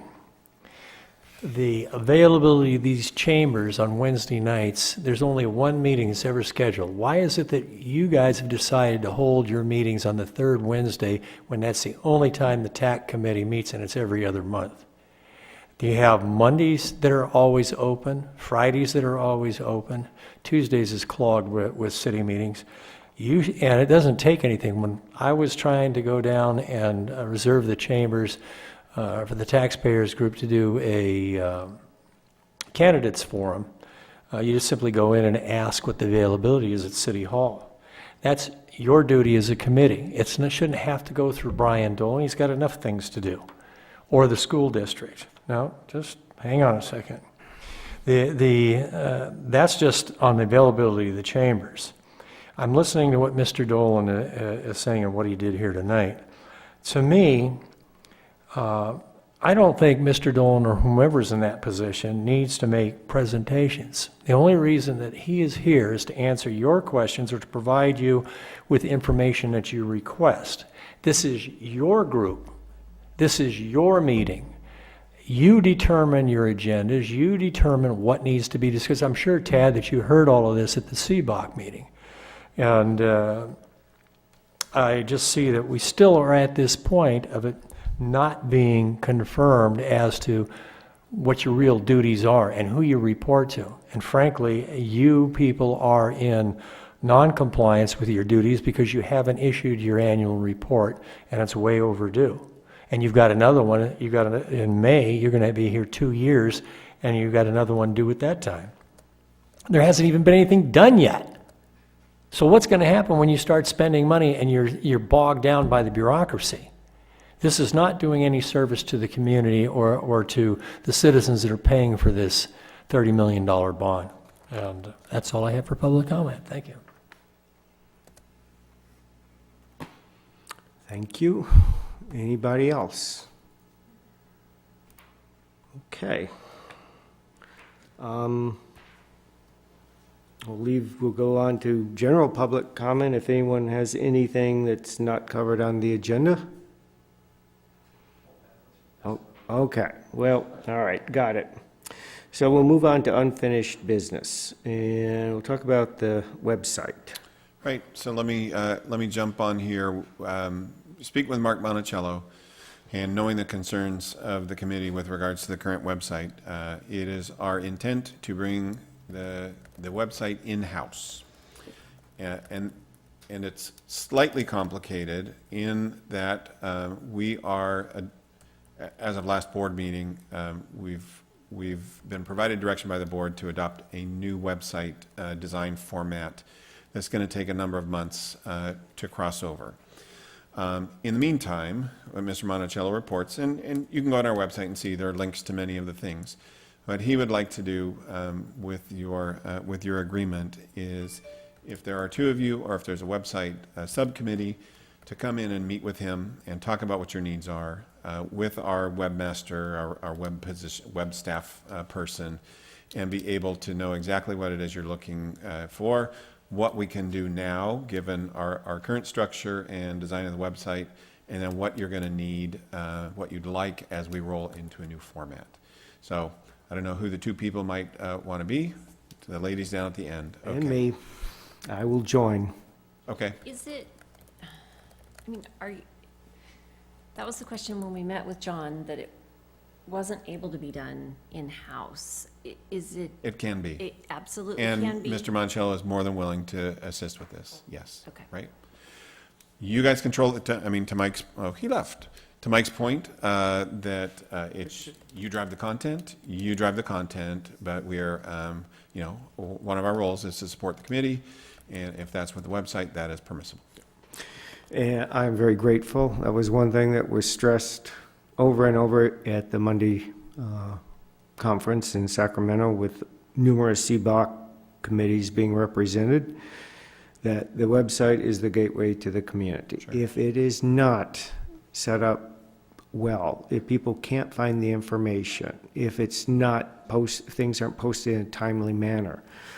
I mean, this meeting tonight wasn't even cleanly posted. So having a functional, modern website that functions more like an iPhone, that is easy to navigate, will serve the district well, it will serve this committee well, it will serve the community well. And you got $30 million, requests for funding. And you talk about return on investment. If the community can see what's going on and feels confident with it, the money spent on a website will pay dividends like you wouldn't believe.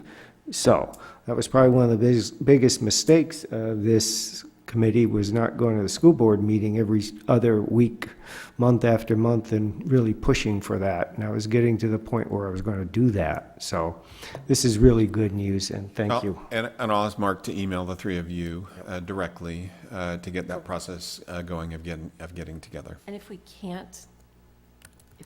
can't be done within, then I think that's something that we revisit, and like you said, I mean, that's a good use of these funds. Yes. To go back, because evidently the contract had ended and we couldn't ask any questions of maybe that needed to be reopened.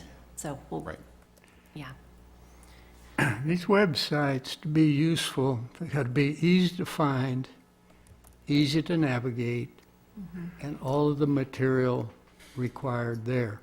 The only thing that isn't already required that we've added, I believe, are the contracts. Everything else is specified. It's part of the ed code, what goes into it. Meetings, agendas, minutes, our report, the audit report, all documents that are presented to this committee are supposed to be posted on our website, and that's required. So, I don't know why, if anybody that's done websites can't do that. Well, it's good timing because the whole district website as of Yes. June 1st, right, will be, Somewhere in the summertime, yeah. Yeah. The transition begins now. And, Good time. and to be clear, the district website as it now stands is not a functional, easily used tool. So, unfortunately, the ADA CBOC elements of it, compliance and yes. all We that. had an Office of Civil Rights complaint because of accessibility issues there. That's now been resolved. The new website design we're going to is totally compliant. So this will be a simpler thing to do, and I apologize that it's taken this long, but we're going in-house. Mark is happy to support it, and we will make sure that it happens. thank you. Rania.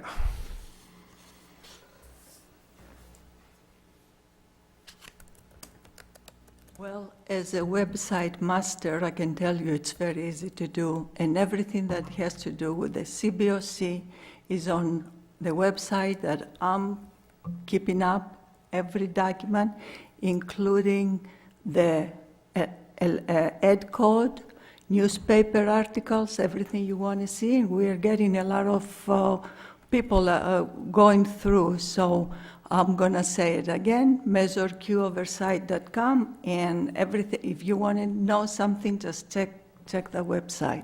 Arania, you'll get a kick out of this. I have to use her website at work because the district stores most things on a Google server, which is blocked by my company. You're kidding. So I can't pull anything off. So I have to go to Arania's. Yeah, and, there are a lot of little glitches like that. So, that using those Google servers as the source probably isn't the best thing. So I'll talk with Mark and we'll get that fixed on the new one. Well, I also want to add, since I'm a simple person, it's very easy to navigate, plus it's free, doesn't cost me anything. So we have to outshine her. That's kind of one of her goals, yes. With all due respect. Yep. Yes. Yeah. Okay. Any more comments on the Measure Q website? Okay. So moving on to follow up on requested financial documents. And that was kind of a legacy issue from, I guess at the time Melissa was departing, we were having trouble getting documents, and I suppose we've kind of answered the question as to why she's moved on. So I guess going forward, if we want financial documents, it'll be Monique eventually, you now. Yes, the request, and I'll be working with Lee and our staff on making sure that we are providing you with what you need. Yeah, I think Lee's comments earlier hopefully give you some sense of some clear direction and efficiencies here that you'll see. I'm very pleased to have the financial statements in good shape, to have a functional website coming this summer. I mean, it's Christmas time for this committee. It's really nice. Okay. Any public comment on the financial documents? Okay. Moving on to new business, future meeting schedule. And you said you Good had some news. Yes. So Rose has been working with Lupe Ruiz, who is a staff member here for the city of Dixon. The city has had a great deal of turnover in its city clerk's office where this scheduling work happens. We've had difficulty for some of our regular meetings of having a technician, having the doors opened. We've had a number of issues there. So that all seems to be improving at this point in time. So what Rose and Lupe, with the approval from city manager, have been able to do is identify the, is it the second Wednesday or third Wednesday? It is the third Wednesday of the odd months for standing reservation of these chambers with a videographer. So I'll say the dates out loud and then we will get those out to you additionally. So these are May 15th, July 17th, September 18th, November 20th, and January 15th. So we currently have a schedule all the way through January 15th of 2020. Excellent. Reserve dates. And I already had that marked on my calendar because On the books. I was pushing for this, so Okay. excellent. Yes. So thank you, Rose and Lupe, for helping that all get set up. Public comment. Okay. All right. Old business. Oh, there's a comment. Oh, yes. Yeah, well, I'm sitting so long. I just want to say thank you, and I'm glad that you attended the OBOT meeting, Oversight Committee meeting. That's very important, and it should be something that should be mandated for any type of committee like this, and because otherwise you don't serve the people right.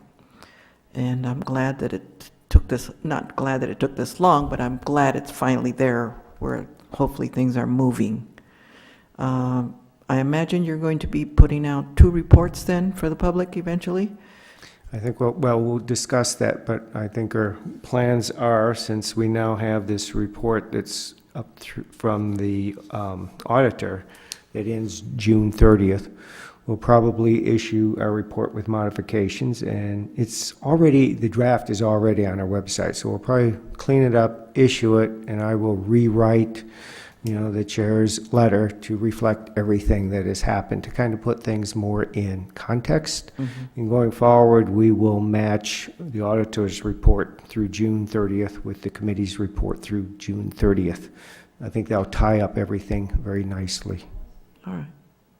Thank you. While you're there, Mary, did you get your question answered? You had sent us an email a week or two ago. Yes. Oh, yes, it's all taken care of now. Okay.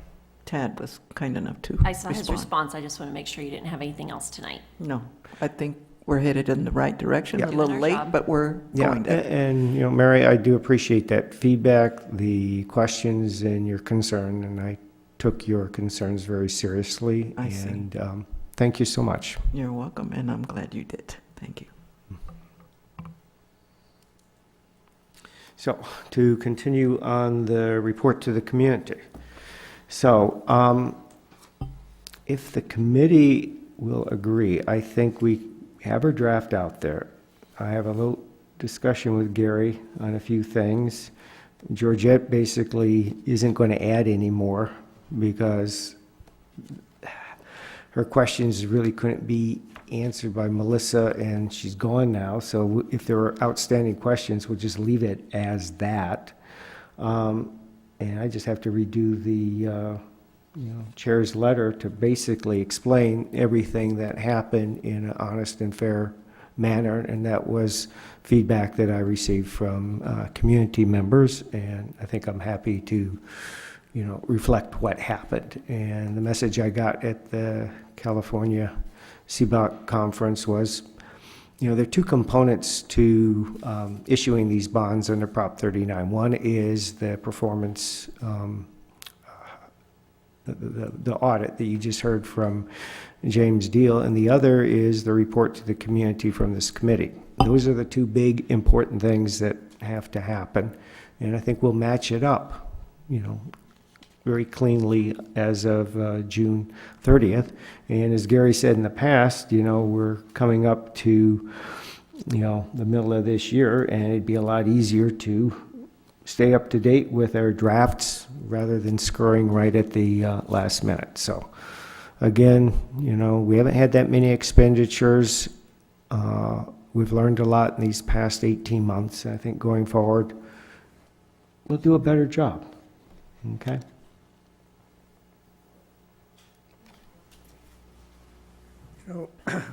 We had I think it was probably the last meeting that, who's the missing member? I forgot his name. He hadn't been here. Robert Strong. Okay. Robert volunteered. He was going to be our guy to put out the little interim things to the newspapers, short updates, what we're doing. Social media. He was going to do like a Facebook post in. Facebook. Which he did. Was something posted? Yeah, I didn't understand that from the conversation, but I thought, just some short updates, for the local newspapers, and Well, the message I got from the conference was your website. Do a monthly newsletter on your website and post it. People really aren't reading the newspapers anymore. It's the website that is the key to everything. That's where everybody goes now. So, I think we'll work with Mark Bonicello. We will get these things up as soon as possible. So, start drafting your newsletters, and then when the website goes live, you can get the stuff posted up there. We should make it subscribable so that it's like these other things that when you wake up in the morning, you get these push outs from, that would be something that would be handy if it was able to do that. And I forget our number of Facebook followers for the district. It's a large number of people. It is a lot, there are a lot Then, of, we have like 700 on the Dixon High School PTO page Yeah, alone. and anything that we put out, then typically somebody shares. Sometimes we do it out to Dixon 411, which now has over 11,000 members. So I wouldn't discount. It's always doing that stuff. I have 3 Facebook friends. 2 of them still have the same last name as me. One was married in September. I need to add her husband, right? I'm not a Facebook person, but I do get on there just to look at things and kind of stay informed with things, including, chatter out there about school issues. So I wouldn't throw Facebook out of the mix yet, because it's very easy to do. Yeah, and there is a wide audience out there that. Good and bad. Yeah, right, yes, too wide sometimes, right, yes, but, yeah. Okay, good. Any public comment?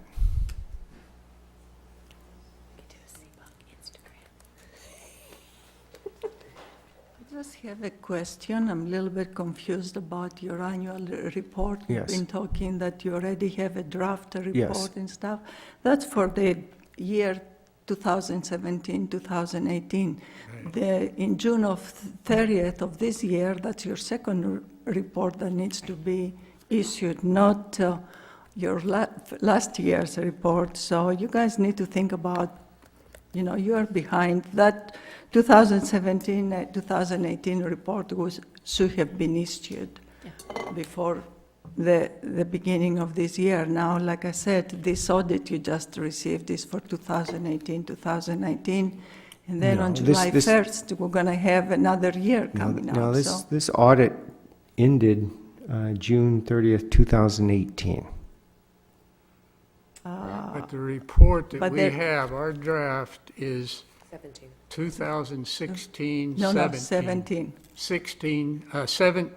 16, 17. It ended, Look at the date right there. I'm sorry. 2000 That's our report, but I'm talking, we've about- talked about an audit report. This June 30th, 2018 is the audit we looked at tonight. That's the second audit that we've received since we've been on this committee. And our report references the audit from 17. June Okay. 30th, 2017. So, yeah. So, you're right, we need to get this one out of the way Another and, one soon. Start and, and we'll have another one which will include this audit. Correct. And also, I'll be glad to, any newsletters you want to put out there, I'll be glad to post it on the Measure Q Oversight website. And sometimes the Solano County Taxpayers Association puts news in the newspapers, and you might not like what they might say, so just bring your letters in.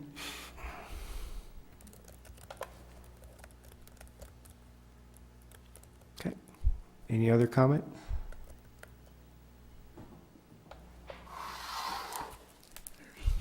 This is a very pet peeve of mine, social media in general.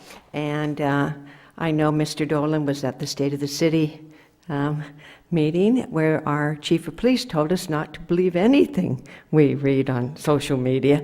I know he wasn't referring to something from an official agency, but there are so many people becoming very, very, very turned off.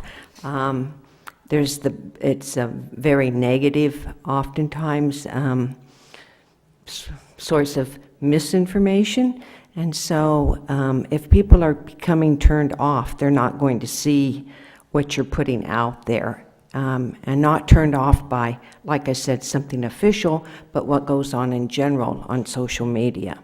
And we've had a lot of conversations in the community about our newspapers and whether some are columns or negative or whatever, but we're seeing the same thing with social media. I won't look at it. There was a lady at the city council meeting last night. I had never met her before. I was having a conversation with her outside after the media. She won't look at it.